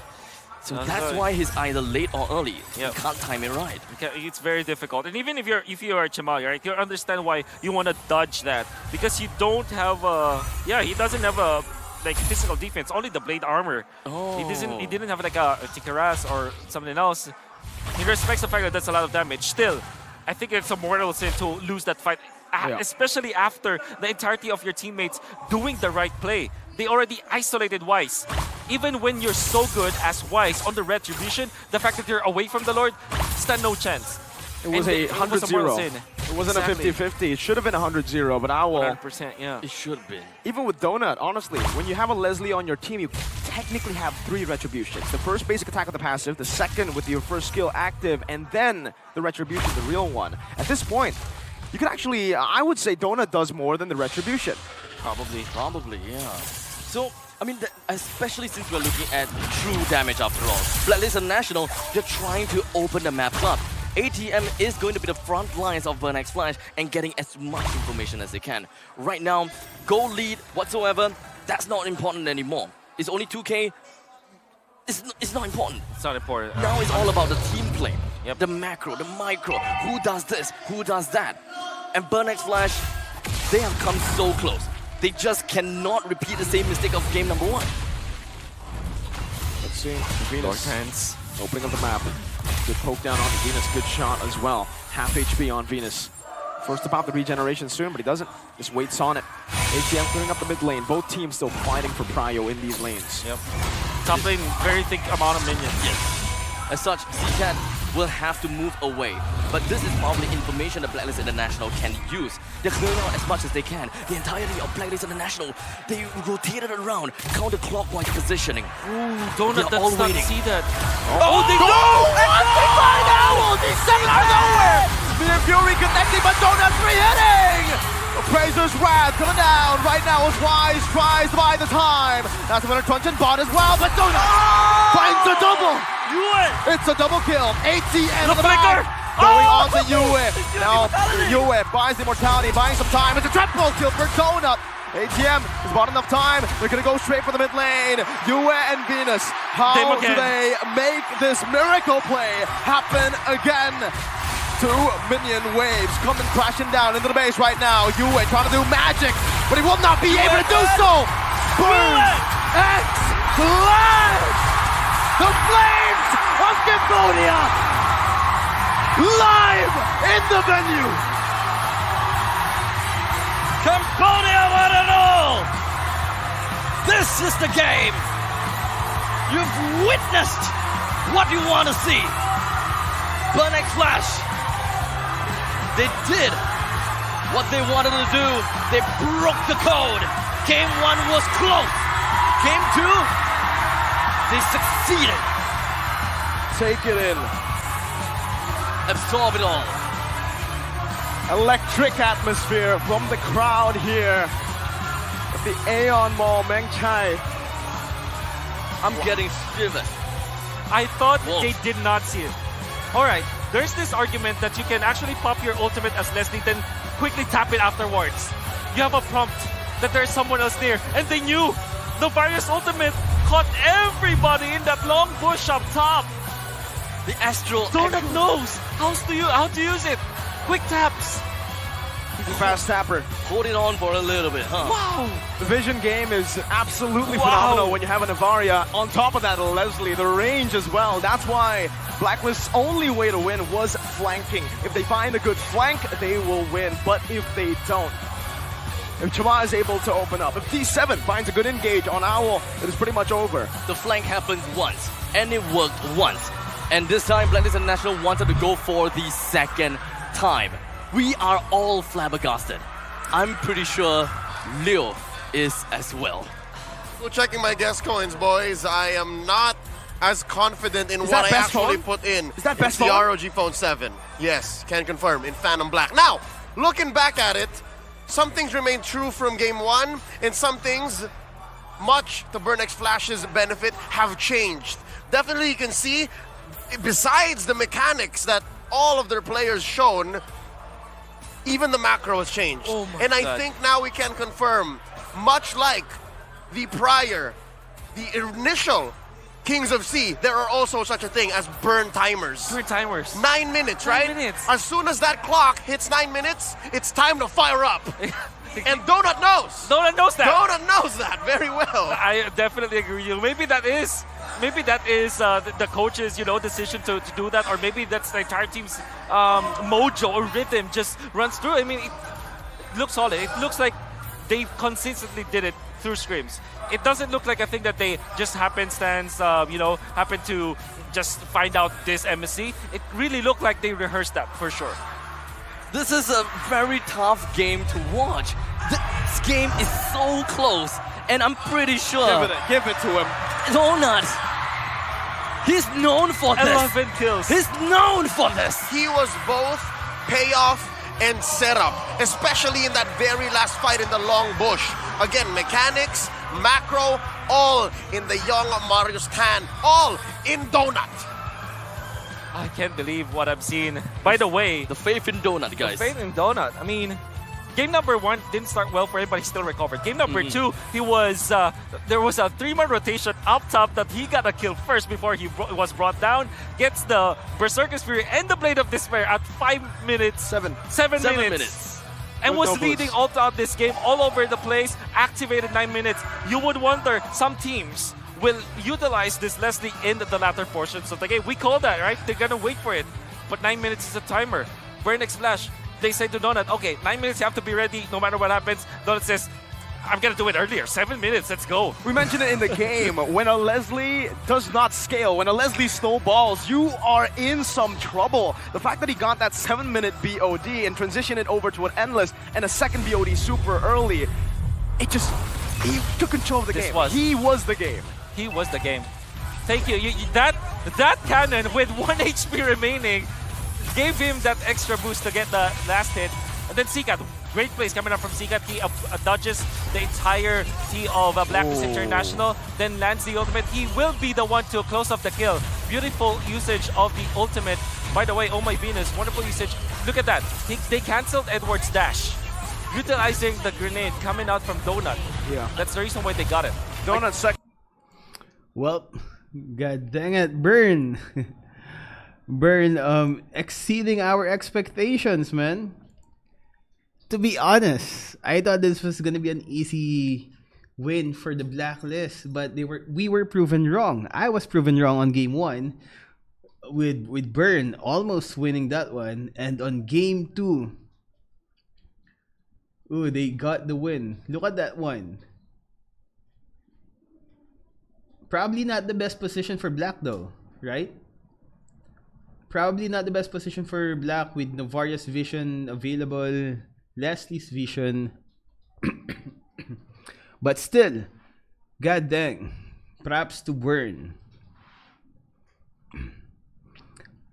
Yeah, I was also amazed with Black pulling that other play wherein Wise was together with another player on one of the bushes, and they pretty much sandwiched Burn. I thought that was gonna be the turn point for Black to start winning the clashes, but Donut was just too fed now. Also, props for Donut for getting that kill even before going down. Yeah, probably it's the vision of Novaria and Leslie definitely helped a lot during those late clashes, right? Novaria's vision, Leslie's vision was a huge help during those late clashes.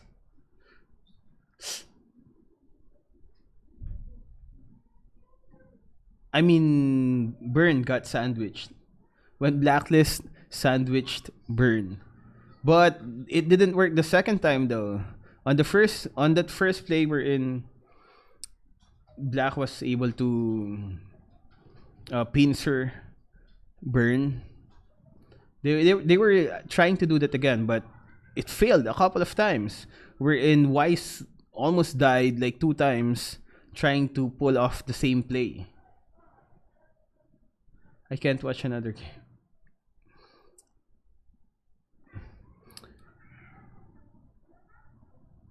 Yeah, sayaw ka nga. I can't dance. Hey guys, what's up? Sample again? Sure.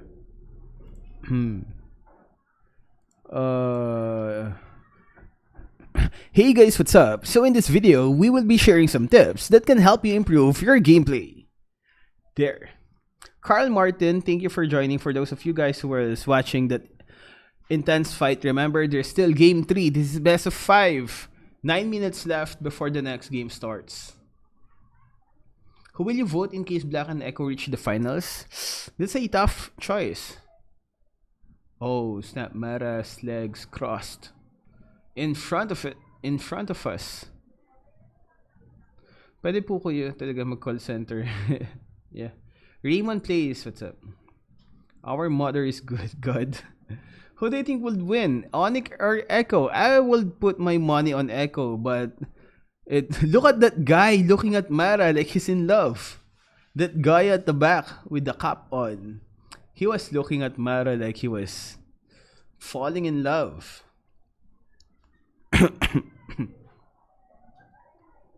But I can't blame the guy. I can't blame the guy. Parinig po boses ni Mara. What is H2O doing there?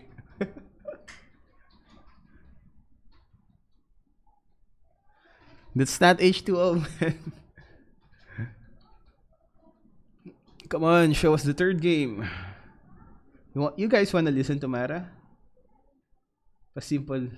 Pasikuya. Can you please make a video of Natalia using Weapon Master talent? Probably on Natalia's build video. Elgin, show me your knowledge or something? What knowledge? It's not H2O, god dang it, guys. Why not try to give Popol tank for Venus? I'm not sure. I'm not sure what the pro players were thinking during that time, though.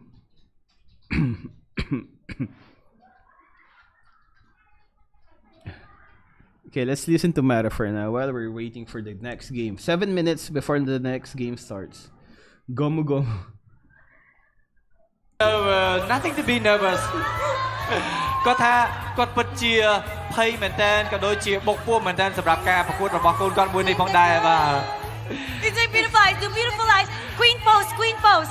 Let's see the queen pose, queen pose. Let's She do the queen pose. You can follow, you can Maria cutie. Maria.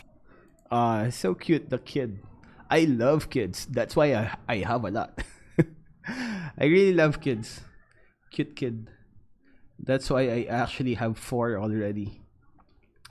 This is how Cambodia speak like. Yeah, that's it's so Burn really giving a good show for their fellow men, fellow nationals, fellow countrymen. So Burn is not disappointing, man. Burn is definitely doing a great show. Remember, Burn is from Cambodia, and MSC is being held in Cambodia right now. So you can expect that a lot of Cambodia fans is on that stage. So it's really props to them, man. They did not disappoint their country. Shout out from Norhan. Shout out sa jowa ko na tourism, Jaja Betakura. I love you. Jaja Betakura, I love you from Norhan, Langkwa. I know that. Leslie's Donut. Bicep check. I have small biceps. Oh, they're doing... Kid is so cute. If Burn win, I feel kinda scripted. Nah, man, no, don't. Don't. It's really close, so I don't think it's kind of scripted because those plays, people, I mean, the teams were like making such small mistakes. Even Yue was actually able to defend. Yue and Queen, Burn almost winning, but Burn kind of got too excited on that game 1 and pushed too hard. Make another kid? Oh my god, no, man. No more kids. I am... Ooh, the look on the Blacklist's face. What I love about the Blacklist is that they were able to come up with a solution on the problem they had on game 2 with that play. But it was not enough, though. It was not enough.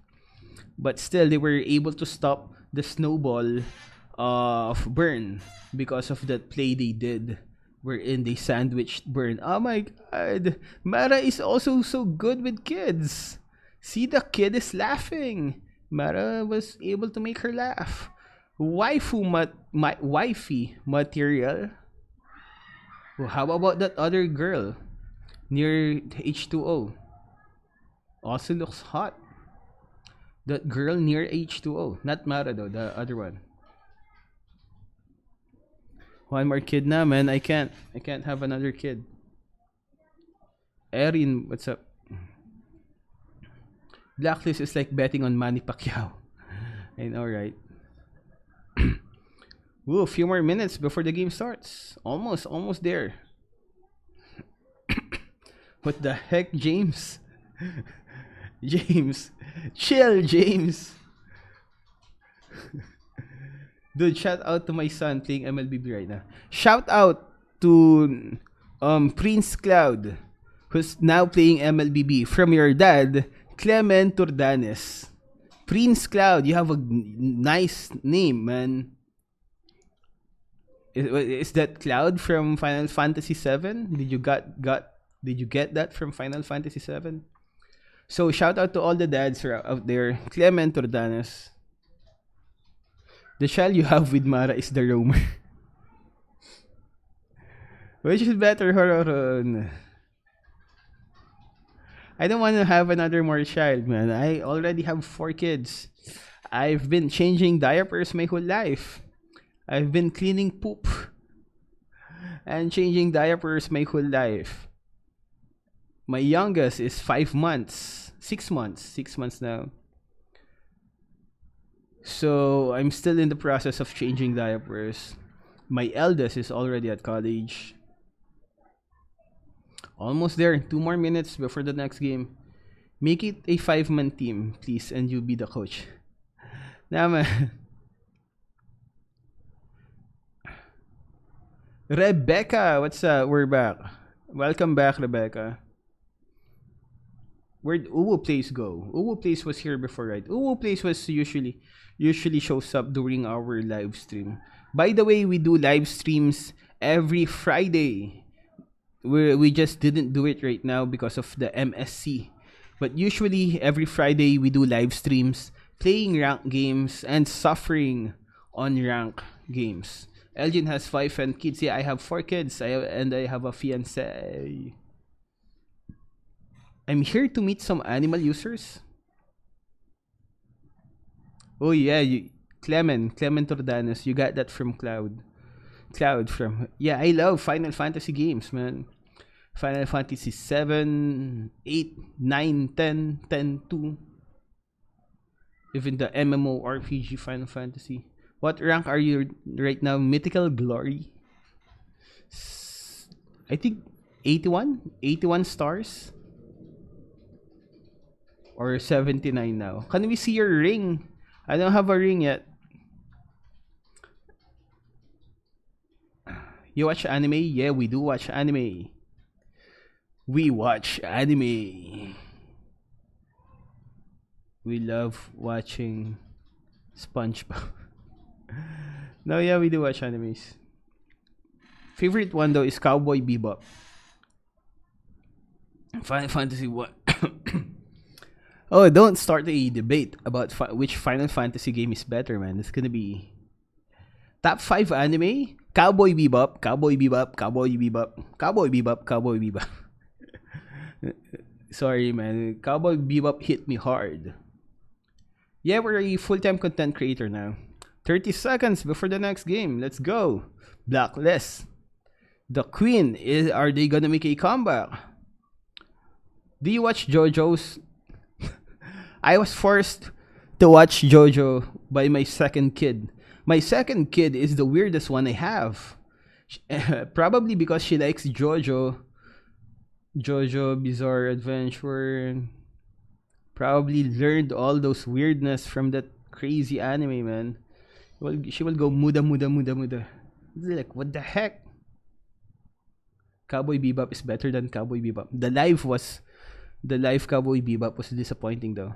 Anyways, let's go. Draft pick. I'm gonna shut up and let's focus on this intense gameplay that these pro guys are providing us. Let's go. Prepared to play from red side. If they do favor those 2-pick swings and that last pick to close up that draft, because again, if you're looking at game 1, so much flex. Looking at game 2, it's still very comfortable. And sometimes the meta game dictates where you should be playing. And here, this time around, Blacklist on the play. Yep. This time Blacklist getting themselves first pick, and Burnex Flash understood that there could be a very high likelihood that they want to prioritize onto the Fredrin pick. And that is probably the main reason why Blacklist International wants to go for the first pick. And they just, Burnex Flash, they ban out Fredrin, understanding the situation that Fredrin is the hero of this matchup. Chima has to hold on to that, or maybe they have to deny that away from Wise. There is Novaria. Do you go Valentina here if you're Burning Slash? The Kaja also look well. I think you go Joy Valentina if you're Burning Slash in this particular game. Joy Valentina. So far, we've been seeing Joy just going out in the open, and both Blacklist International and Burning Slash have played both of these. But they focused onto a Claude and a Yves pick. I love it. Because it means that Blacklist International might be forced to go for, if they want to pick up the Valentina again, they will be forced to go for the Varia position 5 once again. So that will not be the best situation. Then again, for Blacklist, they can still go back to the Joy. I think the Joy is still good in this particular game going up against the Claude. They're also trying to see if the Joy gets picked up by Edward, because Kaja is still up for grabs. It's something the Burning Splash can utilize here in the final pick of the first phase to try to counter that. So it's all in Blacklist playground now. What do they want to go for? Yeah, no, I think the Joy Kaja seems solid. It protects the Joy. It gives the Navaria room to breathe. It can play in the mid lane. And instead, early back shot. Whoa. Very early. 2021, hello? Wow. Are we back to M1? M1 World No, it was M1 World Championship. But anyways, kidding aside, this is very questionable. You do understand why they want to go for Joy plus Baksha, because you want to go in together. But Claude is not a hero that sits back. Leslie, I understand why they go for that. But Claude wants to go in with the team. So you just pick up the glue and you're okay. A-okay. It worked for them. And they are willing to play that again. You know why they did not pick up the Kaja this time? I think that they're eyeing for Natalia. Burning Slash might go for the last pick Natalia. So Blacklist, you have to ban that out. They have to. Yeah, game number 1, that is what they did. They already went for the Natalia ban. Yeah, you have to respect that. And You gotta. If you're Burning Splash, maybe you ban out perhaps Faramis? Oh, Faramis. I think you ban out Faramis here. I can't believe Faramis was left open like this. That's right. Okay, Okay, Beatrix. They still go for Beatrix, It man. may be left open all the way to the end here. I mean, would it really? I think it's a bit too risky, but I think they want to just see what Blacklist want to go for first, what bands they want to go for here. It's also pretty good that Burning Splash read out that Owl would go for the Beatrix, right? One of his signature picks, the only pick that he's really, well, hit Beatrix and Brody actually. Yeah. It's definitely a telltale sign that Burning Splash would very likely might not want to look at getting a Lolita for themselves either. Blacklist International, in this case, they have the Novaria. Novaria can go mid, can go Realm. We've got the Joy, can go mid, can go EXP. So there is still quite a bit of flexibility in their name. So is Oh My Venus going to be picking up the Lolita for themselves? Or are we looking at a Minotaur?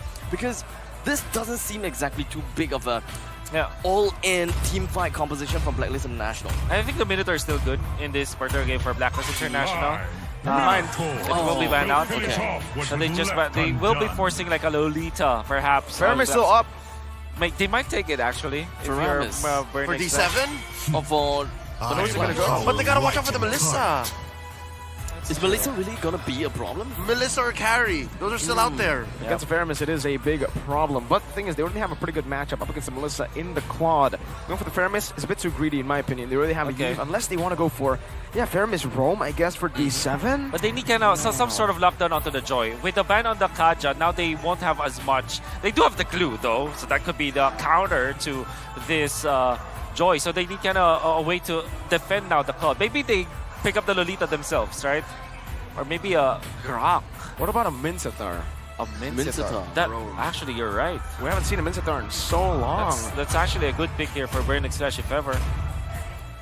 They have the box. They will have the circle. Martis first.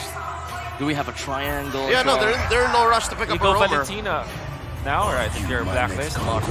Or Faramis. Faramis and Lolita, both still up for grabs. I think Lolita is going to struggle a bit against a Martis and a Glue.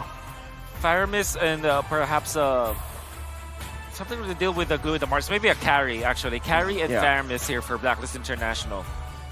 Or they could just go Brody, a good lane as well, up against the Claude. It's just really scary up against the Eve. And the glue. And the glue. I know for a fact that Blacklist International love to get lane priorities. And right now, with Burning Flash already picking up the Claude for themselves, I think Blacklist International needs to play a lot more of the support roam, whereby they can actually help the gold lane. So with that all said, I forgot about, yes. The outrange, right. But then again, it kind of makes it so that the Lolita will even be a better pick for Blacklist International, for Burning Slash, right?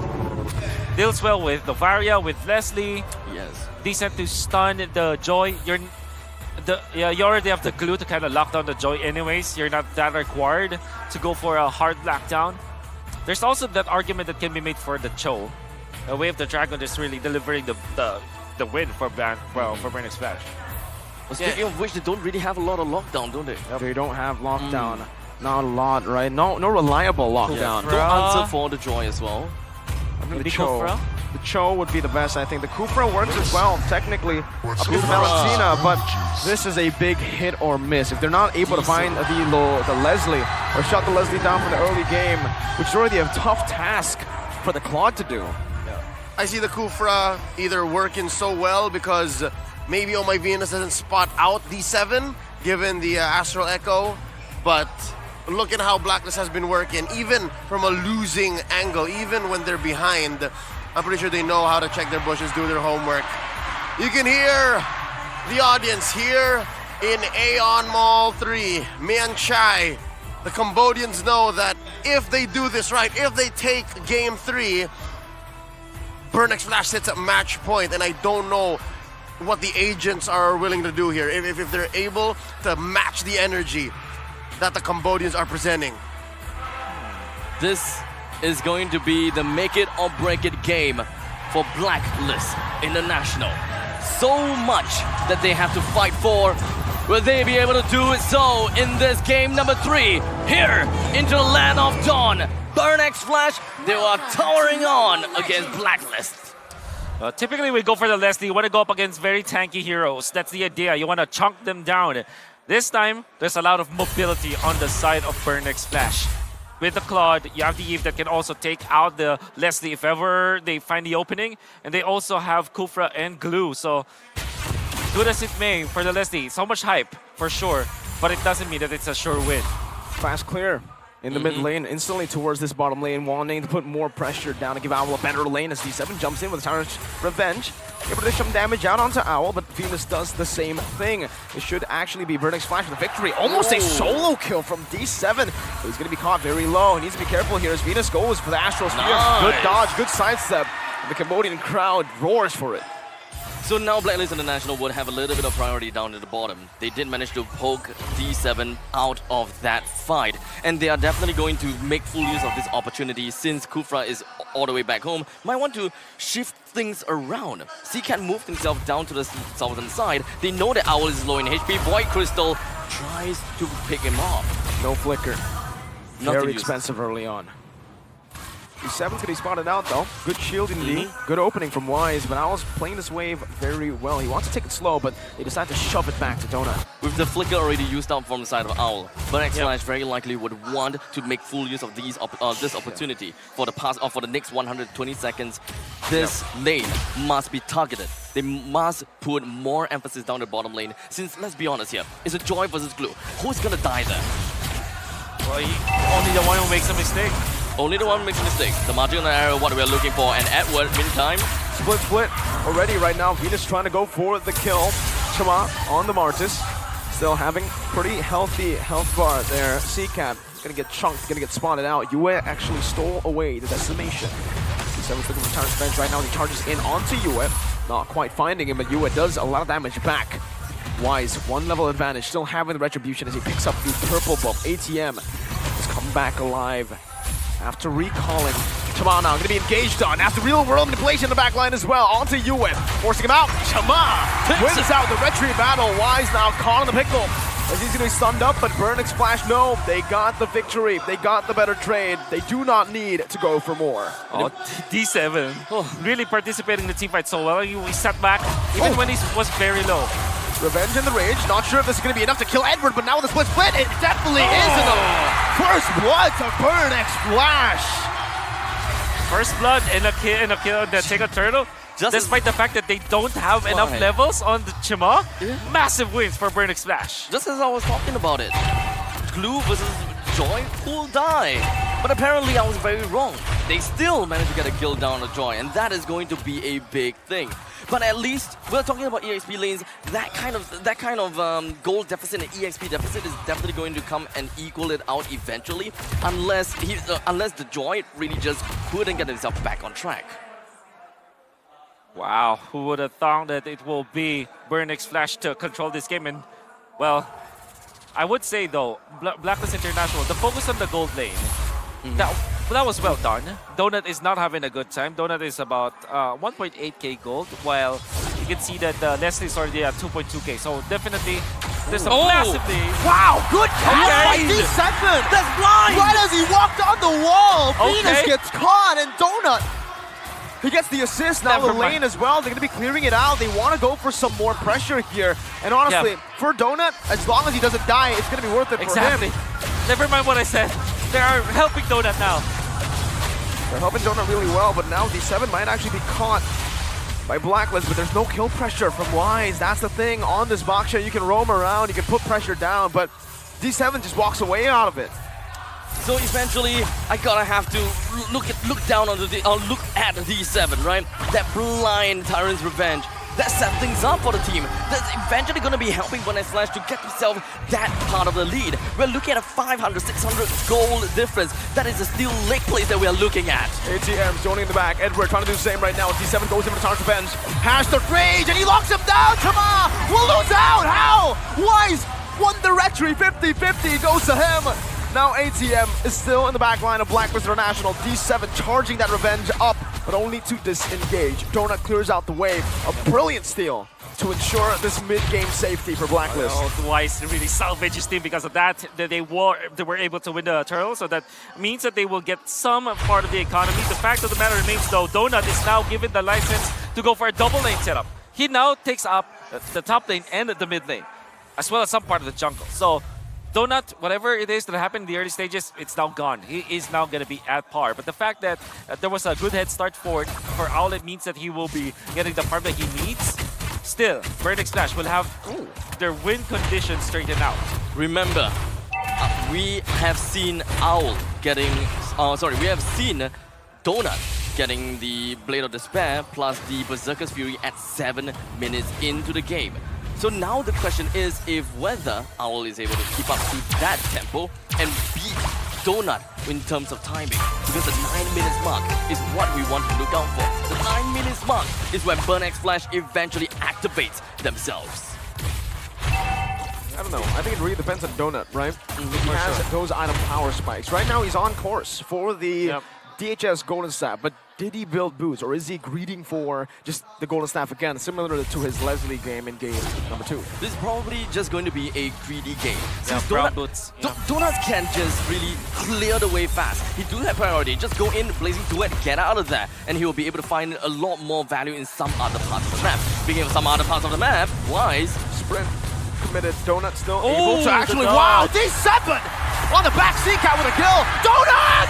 He survives! 1 HP! Venus Warren able to find the kill. And that's incredible value right as the turtle spawns for Burnix Flash. Oh, two teams that's really playing it well. Wise, very commendable jump onto Wise because what he did was to cut off the double lane that Donut wanted to do. But then again, Donut was able to dodge the plate coming out from Wise. That's why he didn't die. And he survived through all my Venus. All the while, D7 found the opening on the opposing gold laner. Little wins, it builds up. Wise. If he steals No this, way. No way. Wise! Oh my! Drive-by! Steals it away! Oh my god. absolutely disgusting. I would have thought that Burnix No Flash way. had that priority. I mean, he did. They were holding on to the turtle for so long. What the heck? He's just on a different planet, That man. was a drive-by, literally. Oh, I can't Hello, believe McDonald's, it. how can I help you? I'm in disbelief that happened. Burnix Flash are already en route to control this game. Wise makes 2 good plays. Wasn't able to connect onto the kill of Donut, but he still managed to do the right call against Burnix Flash. Then he gets the turtle number 3. And now he's owning this part of the map as well. You're gonna have to really give big props to this guy, utilizing the Baksha, all of the utilities that you have for the Baksha to its full, full potential. The timing was just bloody impeccable. Wise is so used to this. He's so immersed in the role of the jungle. And he knows how to be the king of the jungle. He's constantly getting all these retributions in. Game number 2, that was a fluke. Wise wants to show the world that Blacklist International, him himself, is still the king of the jungle regardless. Holy moly, Donut's gonna be dove on now with Blazing Duet.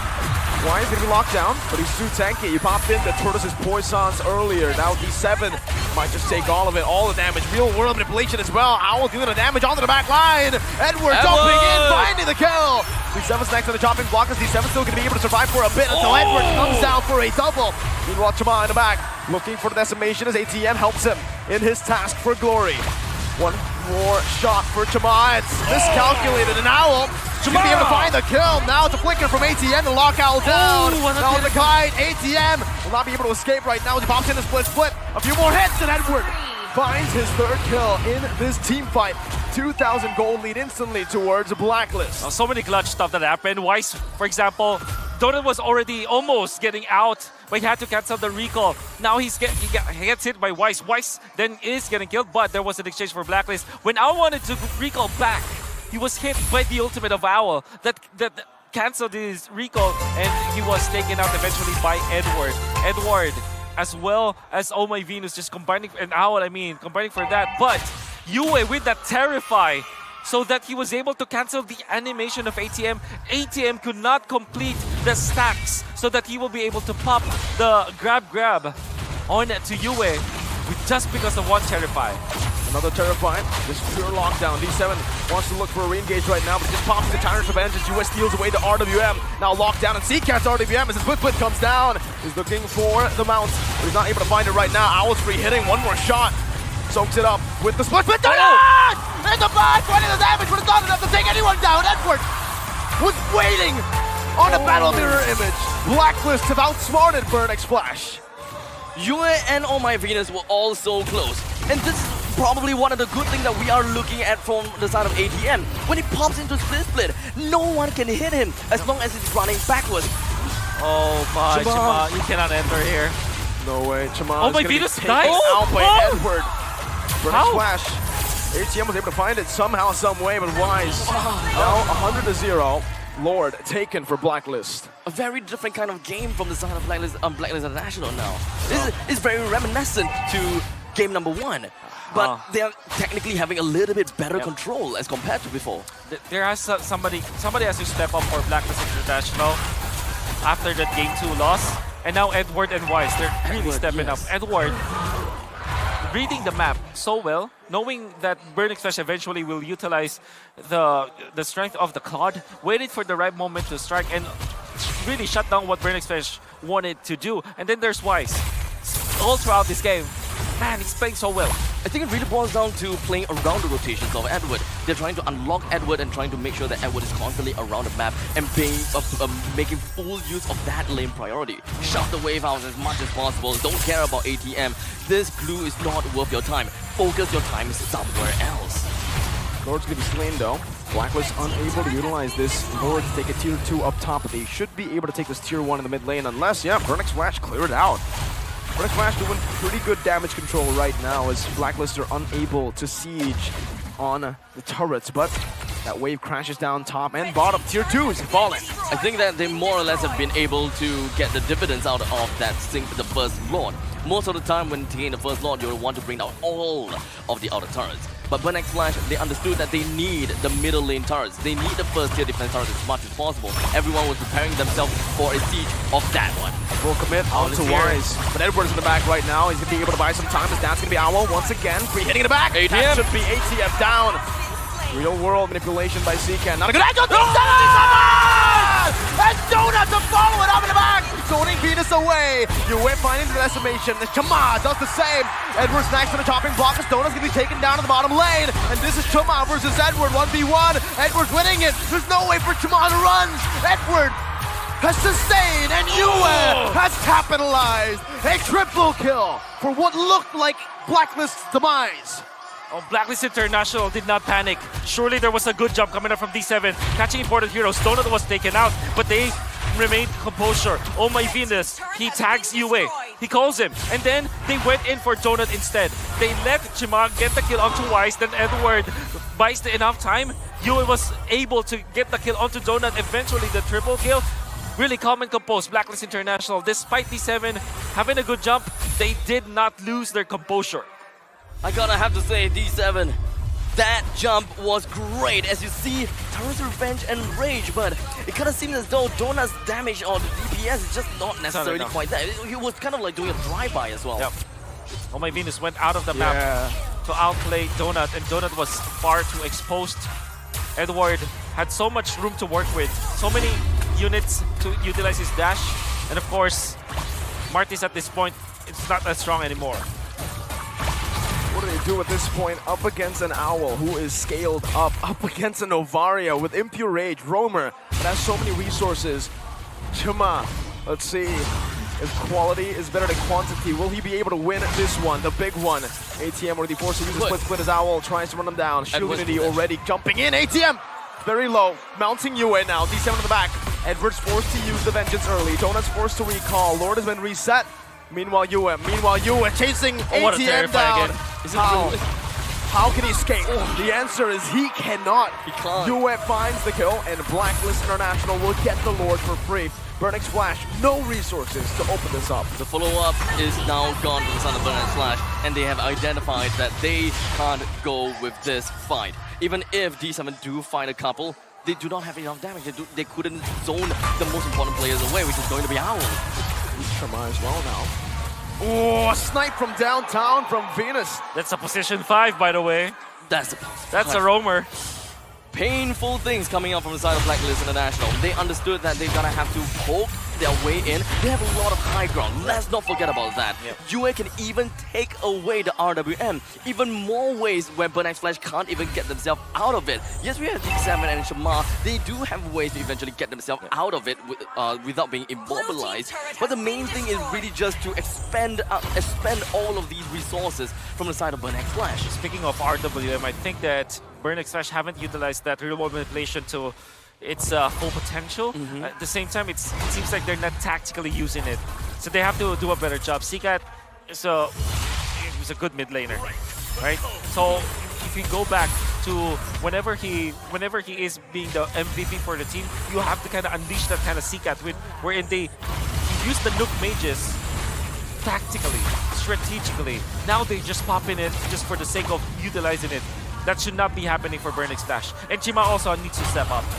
I like how Burn X Flash has already cleared the middle wave creeps. So the only thing that they need to focus on is the top and the bottom lane. But that is a lot of avenues that they're gonna have to cover. A lot of space that they have to close up on. Burn X Flash, they focus onto the Lord. Blacklist International, they're not necessarily looking to wipe out the entire base of Burn X Flash. They want to play in the most disciplined way possible. And this is just pretty much part of their MO. Yep. Battle of attrition for Blacklist International. They will always...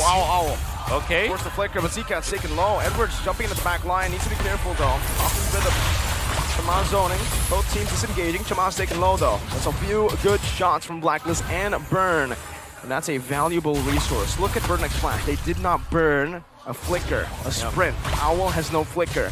This is the time span. This is the golden opportunity for Burn. And need defense. Twilight Armor picked up by Chama, but it's not going to be enough. When it comes to the gold lane, however, it's so difficult to be in the position of Donut. Do you go for a magic defense, like Athena Shield perhaps, or Radiant Armors or lesser, or maybe a Rose Gold Meteor?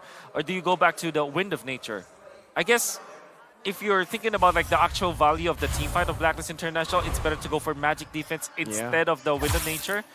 But that means that Owl might find an opening against him. I think that right now, either one would really work.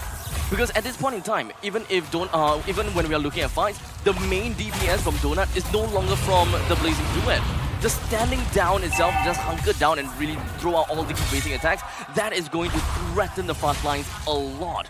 So I think that Burn X Flash, whatever they want to go for, the Athena Shield or perhaps the Wind of Nature, both of them is still applicable because we are still looking at good amount of damage from Edward, Yue, Oma Venus when it comes down to Athena Shield and one of the main damage dealers from Owl. I don't think the Wind of Nature is applicable at all. Like nothing. There's nothing to negate here for physical damage. It's true damage of magic coming down. It's ATM now. He's going to be caught. Has some damage placed onto him, but Wise is caught as well now in a mobility field. Donut with Athena Shield is zoning everyone away. Yue! Wow! He finds his estimation very low now in the back. Yue! And Owl will wipe them all. 3 members down for Burn X Flash. A fight that looked good once again for BXF has turned on its back. I absolutely, my mind slipped, and I thought that, wait, Blacklist International, when did they have God Martyrs? This decimate after decimate. It seems like we have seen this time and time again and before. Let's see if they can defend this right now. Only a cannon minion, 2 cannon minions speak. Oh my god! Disgusting damage, and it should just be Blacklist International! Game number 3, match point for Blacklist. The game for Burn X Flash to win. But unfortunately, it seems as though they managed to outplay. And there we go, guys. Just one more win for Blacklist, and it's gonna be set. Whew. I know, right? That Leslie getting free hit. Leslie just kept on scaling. A few pokes from Leslie, and it already makes it a bit impassable for Burn to actually clash. Man, even from Navaria and not to Yue. Man, Donut just didn't have enough damage to be jumping in, and Donut didn't have the damage to finish the job. Whew, Blacklist.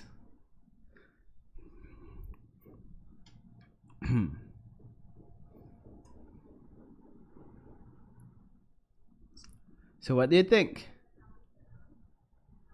Yeah, really, Claude didn't do much. And those early mistakes they did on the early game really cost a lot of items for Claude. Valentina was not letting Claude kill her. Yeah. I know, right? And they're usually aiming for, a lot of times Wise will always aim for Donut and zone him out. Yeah, Claude will always try but end up dying. It's just that he couldn't actually. And it was the result of the mistakes in the early stages. Because he just really didn't have any damage. D7 though, D7 was providing a lot of opportunities for his teammates, those insane sets. But Burn just didn't have enough damage from the team. Even Martis, who usually can dish out continuous kills.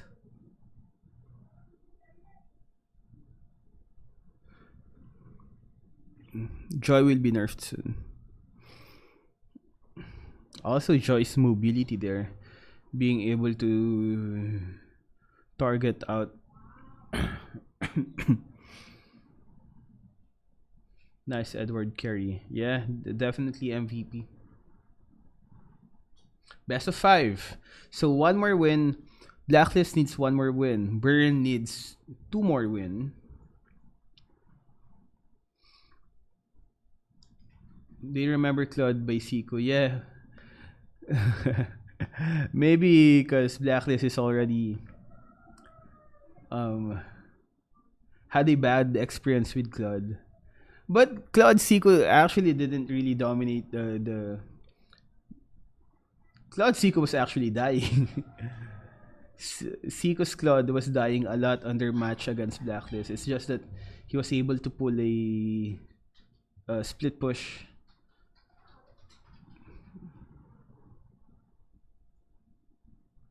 Yeah, no, just really not much damage coming from ATM. I mean from Burn. On the other side, they had Joy, Yue, Owl. Leslie is really doing good on MSC based on the performance she did, even coming from other teams. See, on this one, not bad decision for you can see Yue aiming for Claude if Yue was not able to go for Claude back there, Claude could have gotten the kill from Navaria. But Yue had the queens back. Yue had the queens back, and you can see him running to save V. It was Donut could have finished Navaria if not for Yue coming to his aid. Shout out Dragon Master SC. Is Estes still a pick? Yeah, Estes is still a pick for Blacklist, because almost all of the time that Blacklist was fighting a match, the opponent's team would ban Estes. Yeah.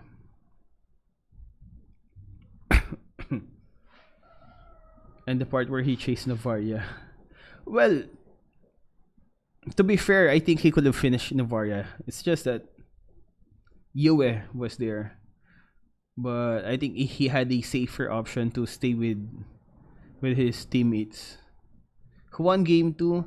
Game 2 was won by Burn. By the way, we're gonna update the poll. It's now 2-1. 2 wins for Blacklist. And 1 win coming from Burn. Start a poll.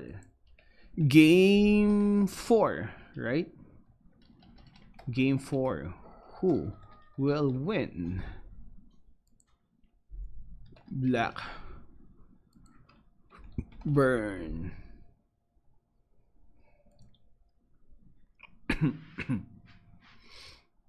Yep, only 1 more win for Black and still 2 more for Burn. So not looking good for Burn X Flash. Yeah, a lot of people are saying that in the end it's gonna be PH versus PH, which is Black versus Echo. But Burn is really giving us a good game. From game 1 to game 2. Game 3 not so much. Black just dominated the game 3. Yeah, Navaria spoke. I mean, one skill coming from Leslie. Donut has no choice but to stay back. Onyx versus Echo. Who do you think will win? Yeah, Onyx won 3-0 yesterday.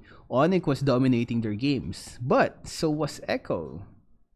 Although Echo did lose one of the games wherein they couldn't finish the tower, the Nexus, the base. Remember that? It was Joy. Was it Joy? Joy and Grak, but Sanford Grak died and couldn't finish the tower. What's up, Germs? Onyx versus Echo will be epic. I know, right? But I wasn't really looking forward to Blacklist Burn, but turns out it's a more competitive fight than we first thought. Do you play COD? I used to play COD on our second channel. Why is Daniel Owen in your description? I'm not sure.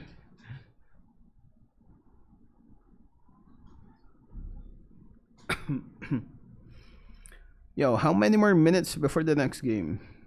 We want to see how this plays out already. Ooh, another interview with Mara and that girl with long legs behind the audience. Jumbo hot dog. Toby from India, what's up? How's from India? Toby from India.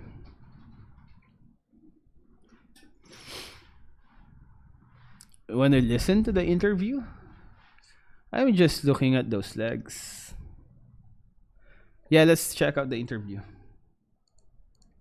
Okay. I love the reactions. Tell me Well, what you it know means. that he said that we are the host country, so we give them the chant first, and then we will buy them back. Oh, okay. Yep. Now, you saw what happened in game number 2. Owl took away Donut's signature hero, Leslie. What do you think about that? We're taking the heroes. I don't think or it's nothing special because from the last game, Donut, his performance is pretty good. He's got 11 kills, but all just like another marksman. He just farm and deal damage, but not compared to Donut. Oh, so he's just farming. Nothing compared to Donut in game 3. Okay, so earlier you were doing the Leslie pose. Can you do a Leslie impersonation with the voice? For the voice line, 1 shot, 1 kill. One Nowhere shot, to run. 1 kill. Nowhere to run. Okay, pretend. Who is one player of Blacklist International that you want to use your shotgun to? And then just do it on the camera. I think that's your idol. Oh my Venus. Oh my Venus! Oh my Venus! Oh, but oh my Venus is gonna heal herself. Yep. Okay. Can you do her pause? It's like, what is Oh my Venus pause? Oh! He's I'm your attempting friend, I'm to your take friend. the crown. I'm your Oh, friend. they're friends. Yeah, Miley ក៏ជា fan របស់ Oh my Venus ដែរហើយគាត់បាន Yep. ធ្វើ pause នោះគឺល្អមែនតើ cute មែនតើ She got a lot of achievement. She pretty good in the បាទ rover. គឺ Oh my Venus បានទទួលបាននៅសមិទ្ធផលច្រើនមែនតើហើយសុទ្ធតែជាល្អអស្ចារ្យមកផងដែរ Okay, now I want to talk about Bernice Flash first. That who do you think is the 1 or 2 player that plays very well in Bernice Flash today and why? This question is pretty easy one. First, Secret. Seacat And then it's Donut. Oh Donut អញ្ចឹងអ្នកដែលលេខ1និងលេខ2ដែលគាត់គិតថាល្អជាងគេគឺ Seacat ជាមួយនឹង Donut Now, Blacklist International is in the players' room right now. They have the speaker. They don't have their headset on. They can hear you. If you can brag about Burn X Flash and you want to talk to them directly, what do you want to say to them? Say it I just want to say in Cambodian, K language អ្វីដែលខ្ញុំចង់ប្រាប់ទៅ Blacklist ថាឥឡូវយើងបាន2 game ហើយមិនចឹងប៉ុន្តែអីទេយើងមិនបាច់ set ទេបើសិនជាយើងចាញ់នៅក្នុងលទ្ធផល 3-2 Okay This is what I reaction. want to say He want to say to Blacklist that even those we got only one or you got another we are not sad This is a battle that will have a lose and win There they are. Wait There they are, right there. One more thing Okay. ត្រៀមចិត្តឲ្យហើយបើសិនជាយើងចាញ់ទៅយើងទៅបាក់ចិត្ត Okay, when you are ready to think about win or lose and then you will not be sad when the result released. We will not be sad when the results are released. Yeah. Okay, they're right there right now. Send the message to them. Hey Right there. guy Blacklist it's okay if you lose this game and another game It's okay if It's okay. everything is gonna be 3-2 Okay, it's gonna be Oh 3 and my 2. God. Okay, it's okay now. Now you know what? People are clapping right now. There's a lot of Blacklist fans over there. I Yeah. want to know if there are more Burn X Flash fans here. So how about let's pump them up? Cambodian Kyrie. Is there any slogan? ហ្គេមទី2ហើយនឹងហ្គេមទី4ហើយនឹងហ្គេមទី5ហើយនឹងហ្គេមរបស់យើងមិនចឹងចឹងគ្នាយើងស្គាល់ slogan របស់ Burn X Fly តើអូខេ1 2 3 If you play with fire If you play with fire If you play with fire, you will burn. burn. We're gonna go back to our casters to take us and see the world. With backup like that, it's almost certain that we might go 5 games. Well, And there we go. So, imagine being able to say something to Blacklist before their match starts. Probably say, right? You can actually say something that might affect their game. Props to that guy though. That's entertainment for us. What could have he said to Blacklist that can affect their game? Probably nothing, because those are pro guys. Yeah, 100% confidence though, so good. Yep. But Blacklist is focused right now. You can see V's face. If you will play with fire, you will burn. Makes sense though. Come on, man. Why? Why? It's just get. If you play with fire, you will burn. Makes sense though. Yeah, you're right. It kind of makes sense. If you play with fire, you will burn. Yeah, we need that man's confidence. He looks like Michael V. Really? I look like Michael V. I learned mahal kita word from my Philippine girlfriend. Ooh, mahal kita word. Yeah. V, my beloved. From Decibes. So 1 more minute and 30 seconds and we will see the 4th game. Is it gonna be Blacklist ending it right now, or Burn giving us a more competitive fight? Elgin, they claimed Maris balloons and cake here while you were gone. Claimed Maris balloons and cake? What? What does that exactly mean? Maris long legs. I was kind of looking at the legs of the girl from behind. The one who was sitting. Elgin, do you like Mara? I like everyone, man. Raymond Joshua Diola, what's up? Donut will probably pick Brody this time.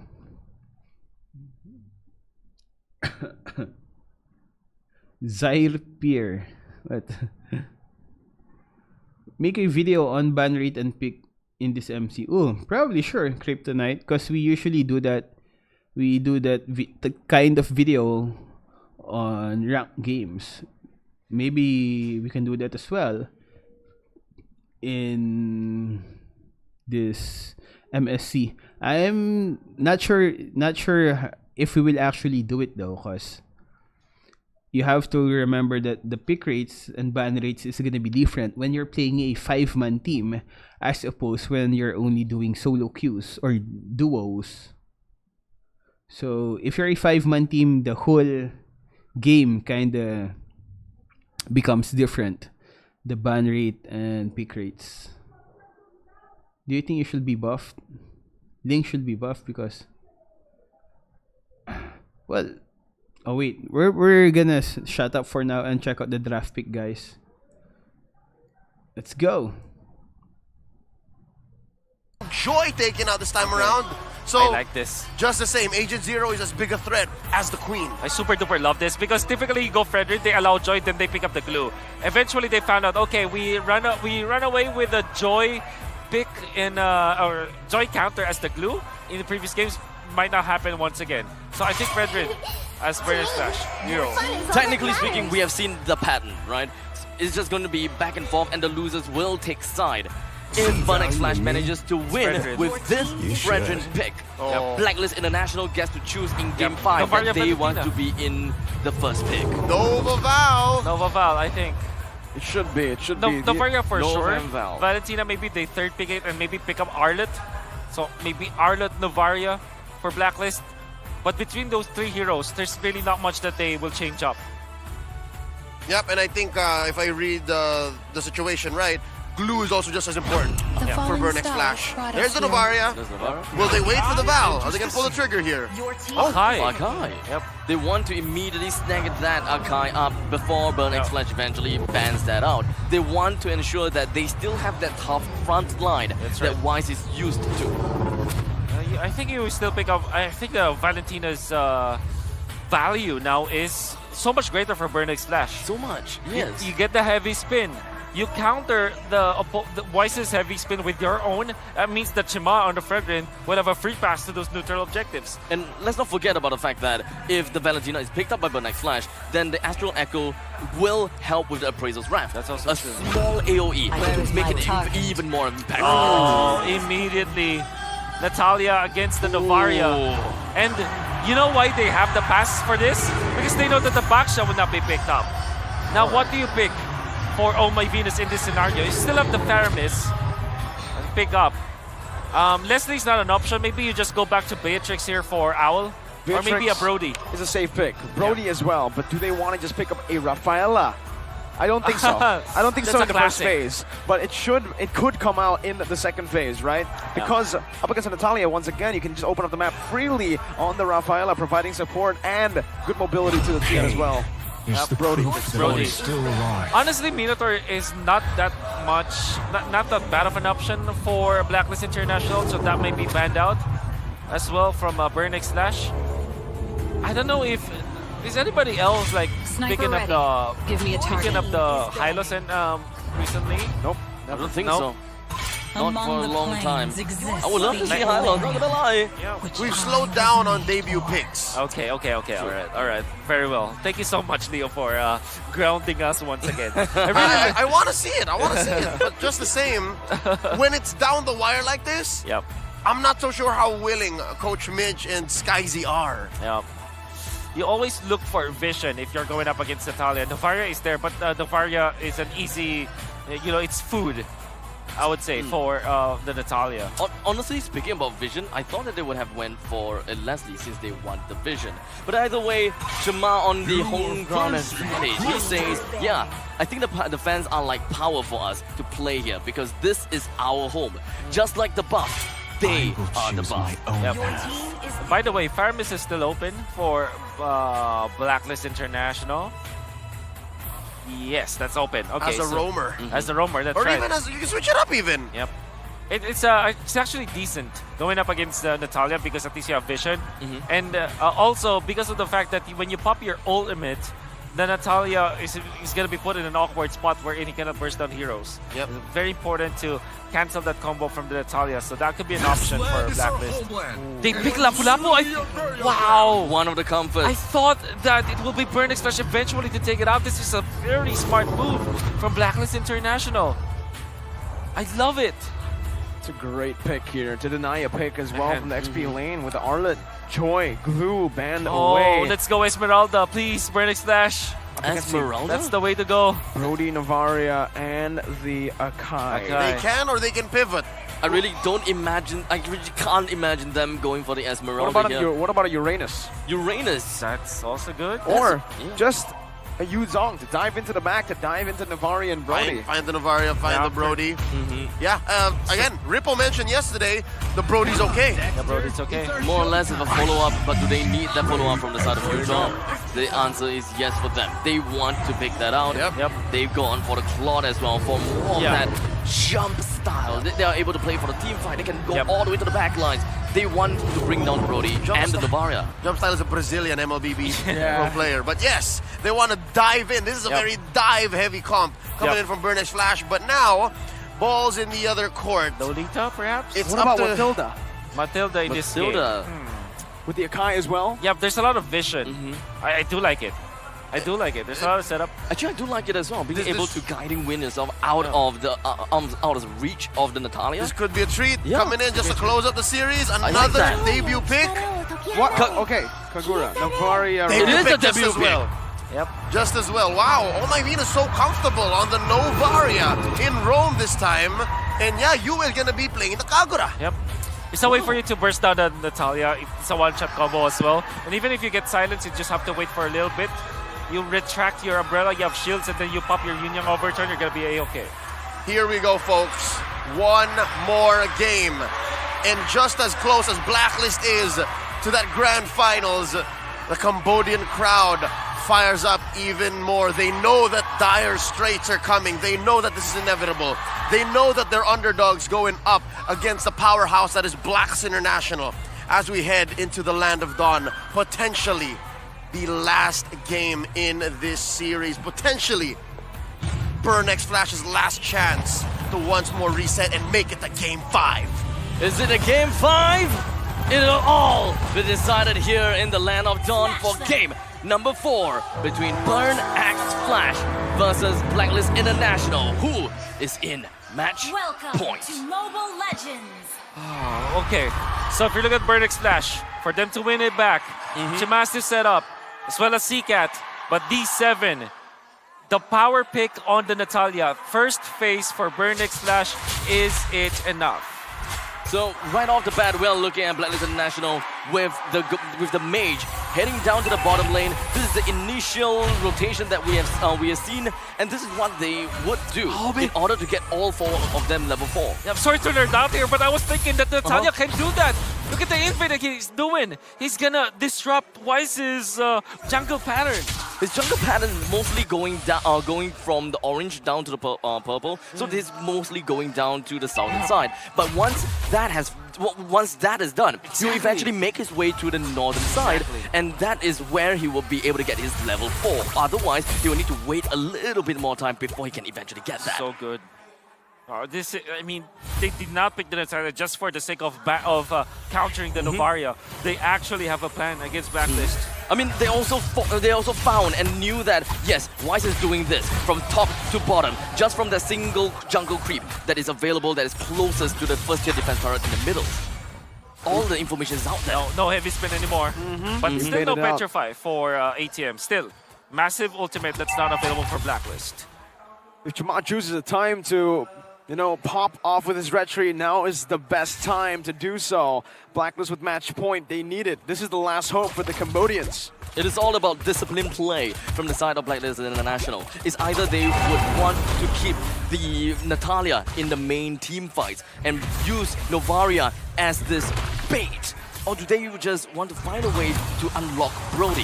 That is the big question. In the meantime, ATM... Well, Wise wins it in the 50-50. Chuma is going to be bursted down, but Yin Yang overturn as well.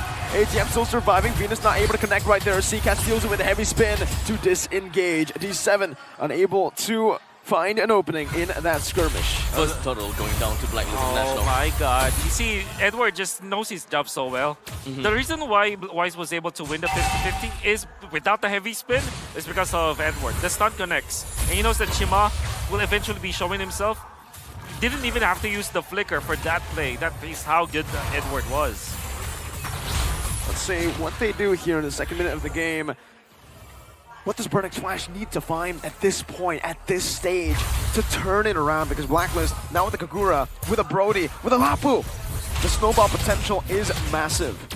I really like to see this Lapu in the hands of Edward. So far, it was always just joy and trying to get himself the priority and such. But this time, with the Lapu, you're playing things a little bit safer. You're not trying to win in the lanes. You just want to play safe and eventually get to where you are. Especially since you're fighting against a Yuzhong here. Let's remember that. Yin Yang overturn and the bravest fighter there. A few more hits under the turret. A clean dive from Blacklist International. Chama looks for a trade, but is unable to find anything here. Uses the retribution. It's a slow.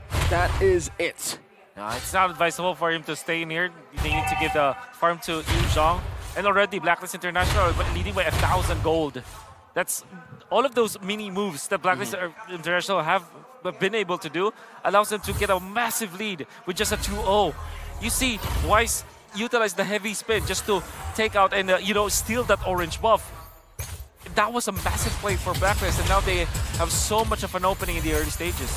Also, how much of a lead does Edward have on top of ATM? Because I'm pretty sure that an entire creep wave is pretty much missed out from the side of ATM. Yeah, maybe. So it could pretty much translate to a single $600 item. 600 gold. 600 gold. Yes. Oh, really? 600 gold. Okay. Oh, heavy spin responded over by heavy spin. Jamal walks up, but he still misses the retreat. It's Wise who picks it up, staying composed as ever. ATM with a Black Dragon form. He shouldn't be able to do anything. Meanwhile, Owl picking up the turret plating in the bottom lane, getting so much gold for himself and snowballing, pushing it even further. I don't know about this, but for the side of Burning Flash, they have been reacting more than attacking. Yeah. Oh, Wise is just so good at the jungle. PMI gets him out. D7 with a few damage hits onto Yue, but Wise will not be able to steal away the orange buff this time. Chama forced to retreat. A lot of movements from the side of Blacklist International. They would want to even get themselves the proxy down to the southern side. They want to push this all the way through. Give Owl all of that gold. Give him all of the farm and just funnel everything else out. It's unfortunate though, the Taunt Apart memory didn't quite work out for them, but Wise pinned down. Yin Yang overturn from Yue to pick the kill up.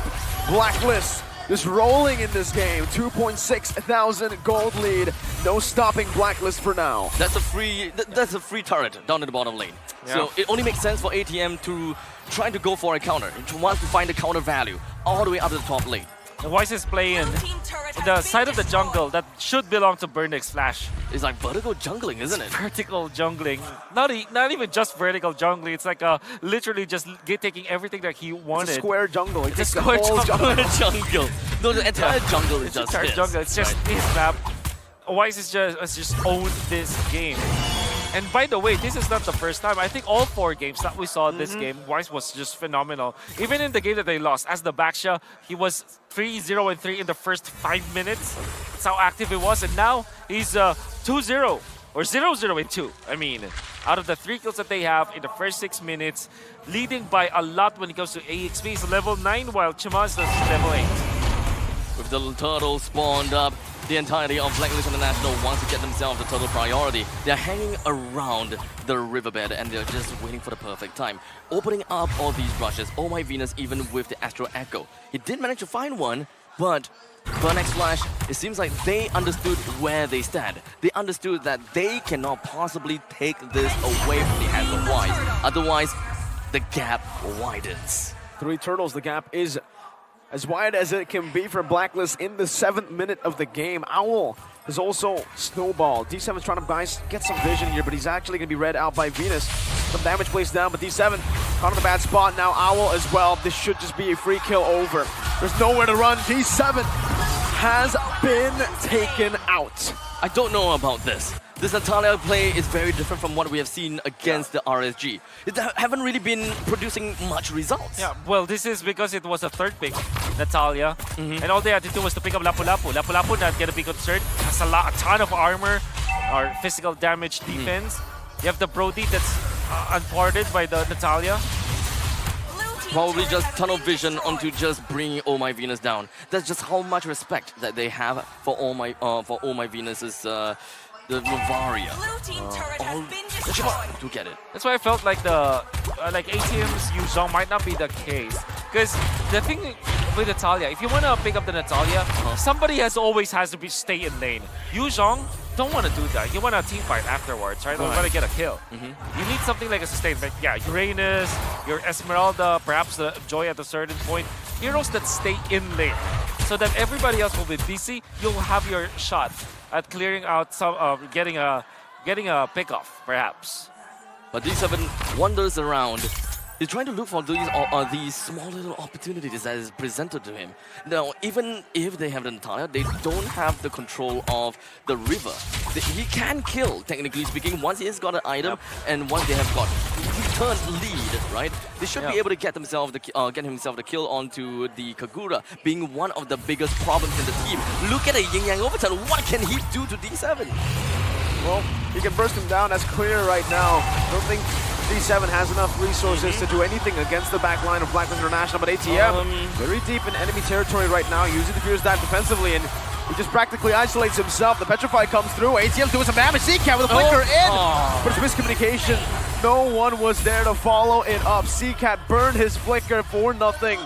D7 is looking for a trade back, but Owl is already gone. Isn't this exactly what Leo has said? Where we are expecting and we are seeing Burnex Flash starting to, get a little bit of a communication problem. Finally.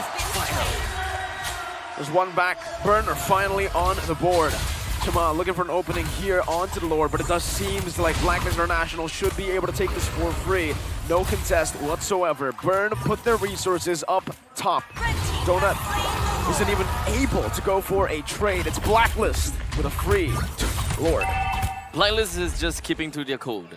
They're just playing their average game. It's like as though they never lost a single game. Because that is a big thing. The fact that Blacklist International lost to Burnex Flash for game number 2, I would have thought that it would have affected them. But it didn't.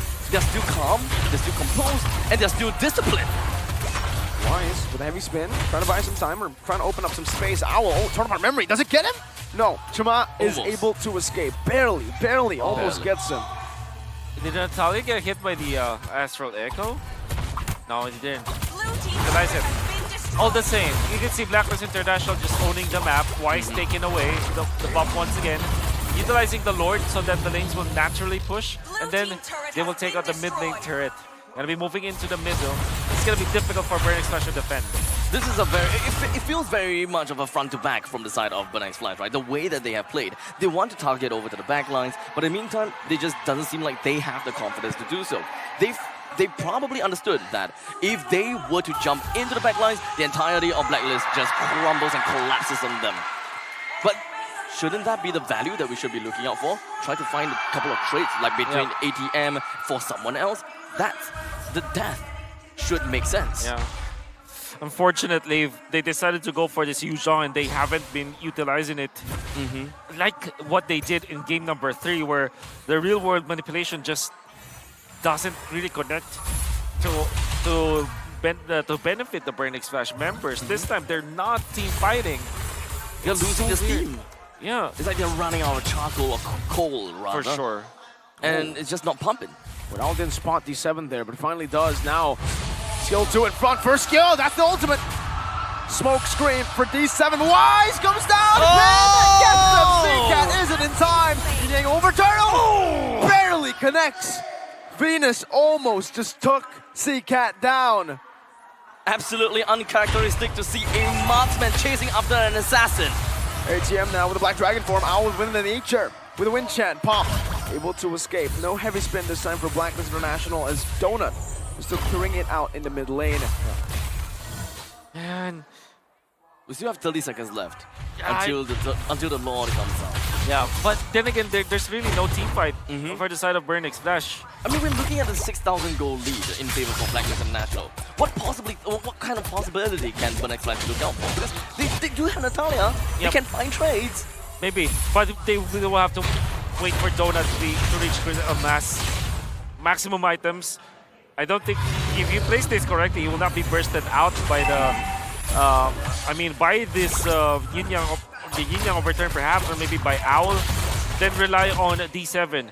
At this point, ATM is just a starter for team fights. He's not gonna be able to find the opening in the backlines. I understand that they would want to extend this game for a little while longer in order for Donut to eventually get to the power of spike That's that they the want. only option here. And D7 can eventually get there as well, because once the D7 has got the item that you want, Owl is more or less dead. It's actually not just Owl. Oh, my Venus will be dead, UN will be dead, but X Flash would have a 1-for-1 trade no matter how it is going to be like. But as it stands, they cannot team fight at all. They can't, yeah, they can't. So in the mid stages of the game, that is the missing link that we're looking at, isn't it? Yeah, perhaps yes. Oh, Bravest Fighter, D7's gonna be caught in the stun as well with the flicker. Solo kill from Agent Zero. You can't do that against Lapu. Natalia versus Lapu, that's gonna spell doom. So much armor, so much physical defense. And really no way for Natalia to win against Donut's gonna be shut down! US with the Yin Yang overturn! Let's not forget the Astral Echo. The debuff was on him as well. Alright? The Yin Yang overturn damage was insane, but the question is, what was he doing there? Oh, I don't know how to answer that, because now they will suffer from that kind of pickoff. 14 minutes, might lose an inhibitor because of this. A 10,000 gold lead for Blacklist International. They're marching down, sieging the base, not giving any mercy. ACM with the Furious Dive. Bedford gonna be able to cancel it out. With the Bravest Fighter, anti-CC. Venus is looking for the Astral Sphere, but they will just utilize the Enhanced Lord still in that top lane. Gonna be crashing down. Chuma isolated from the team, now brought back with a heavy spin. D7 in the back line, trying to dive, but it's gonna be Yue! Again! Able to lock him down! Donut with a blazing duet in desperation, but ATM will fall to Agent Zero. Lord on the base. Burn X Flash falling one by one. The embers and the flames have been extinguished. Blacklist International have knocked the Cambodians out. The first team that has made their way up and climbing it all through to the grand finals. And there we go, guys. Kagura beating Burn X. So props for Kagura for being 3-2, 3-1. So great job, Kagura.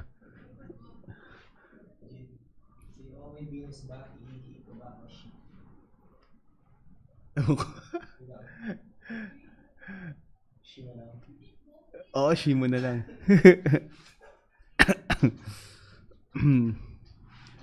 So there you have it. Kagura winning that game. 3-1. Blacklist showing why they were the previous champion at M3. M4 was on Echo. Whew. Still, props for Burn X. Props to Burn X for showing us a great fight and actually making us nervous. Making the Blacklist fans nervous on their game. Yeah. Thankfully, they picked Kagura on that last game so that they could finally seal the game. They could finally do the game. Yeah, it was all Kagura. I'm gonna wait for the MVP to show up because it has to be Yue.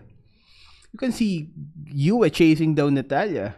Is Onyx out na? By the way, guys, next game is gonna be Echo versus Onyx. It's gonna take around 1 hour before the Echo versus Onyx comes in. Yeah, Brody was doing a lot of KS. I see Brody not doing damage and just waiting for the last hit. On Kagura. I know, right? Good pick on Kagura. And Elgin, who do you think is going to win? Which one? Echo on Onyx? Well, I do think that Echo is the better team. But maybe they'll surprise us. I mean, Onyx game was also on point. Onyx previous games was also on point. So, Onyx also has the chance to win that against Echo. But if we're gonna base it on statistics, but still, like this one, we were surprised. Oh, let's hear Mara. Let's go check out Mara. He feels super lucky that once again they go to the grand finals. Okay, គាត់ពិតជាសំណាងមែនទែននៅក្នុងការដែលគាត់អាចចូលទៅកាន់ grand final បានបាទ Wise, your mom is here. For the first time, she's watching a tournament. She mentioned earlier that she doesn't go to the regular season because she gets really nervous. And she flew all the way here with your baby sister, Maria. For sure, your mom is emotional right now. What do you want to say to Mommy Cherry? Mas nakakaba bukas kasi ano na yun eh, parang final boss na eh. So he's more nervous for tomorrow because tomorrow is like facing the final boss. What do you have to say to your mom's support? Yun, thank you so much ma and I love you.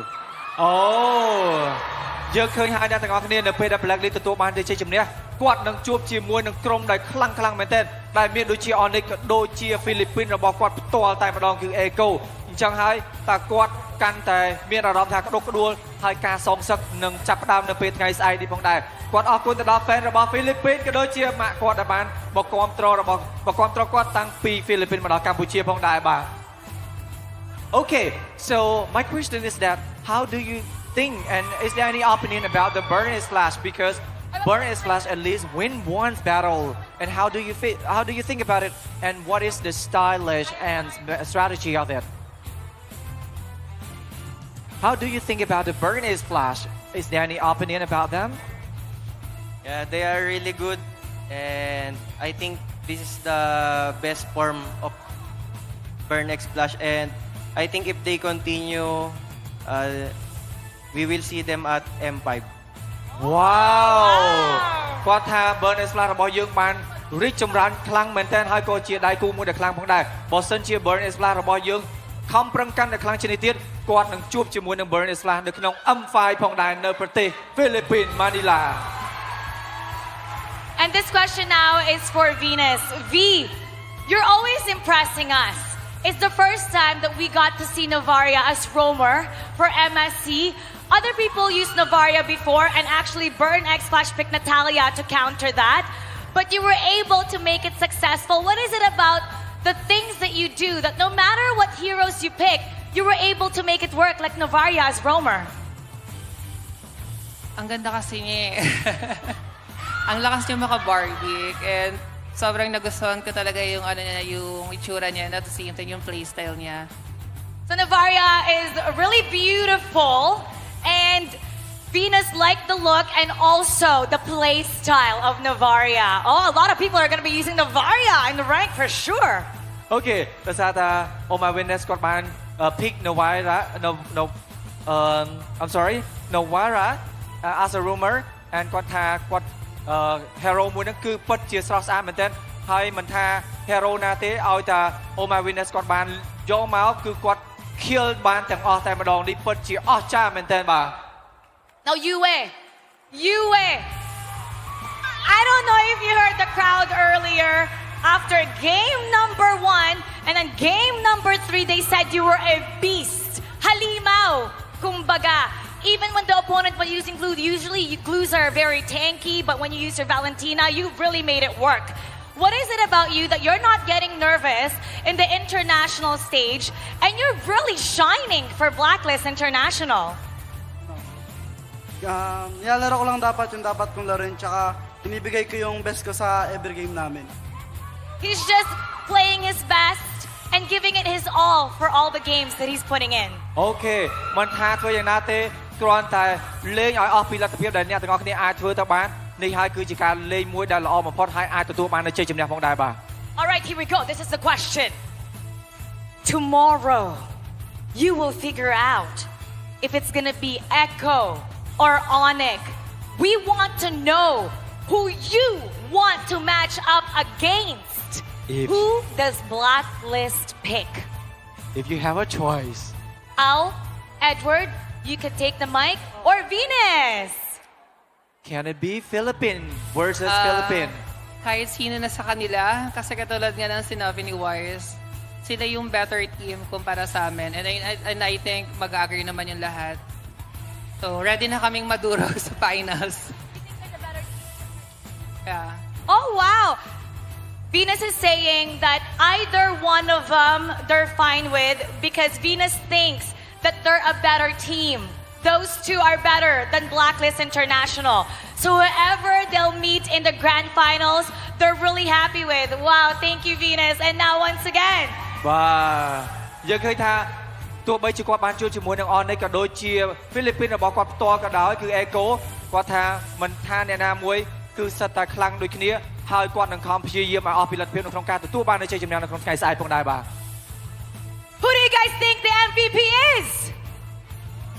Make some noise. MVP of the game is... Now let's take a look. Most valuable player is... Oh my Venus! Oh my Venus, you're shaking your head. Why? What's going on? And there we go, guys. That's it. We're gonna be back later. 1 hour. It's gonna be Echo versus Onyx. Bye. Bye, guys. Bye. Bye.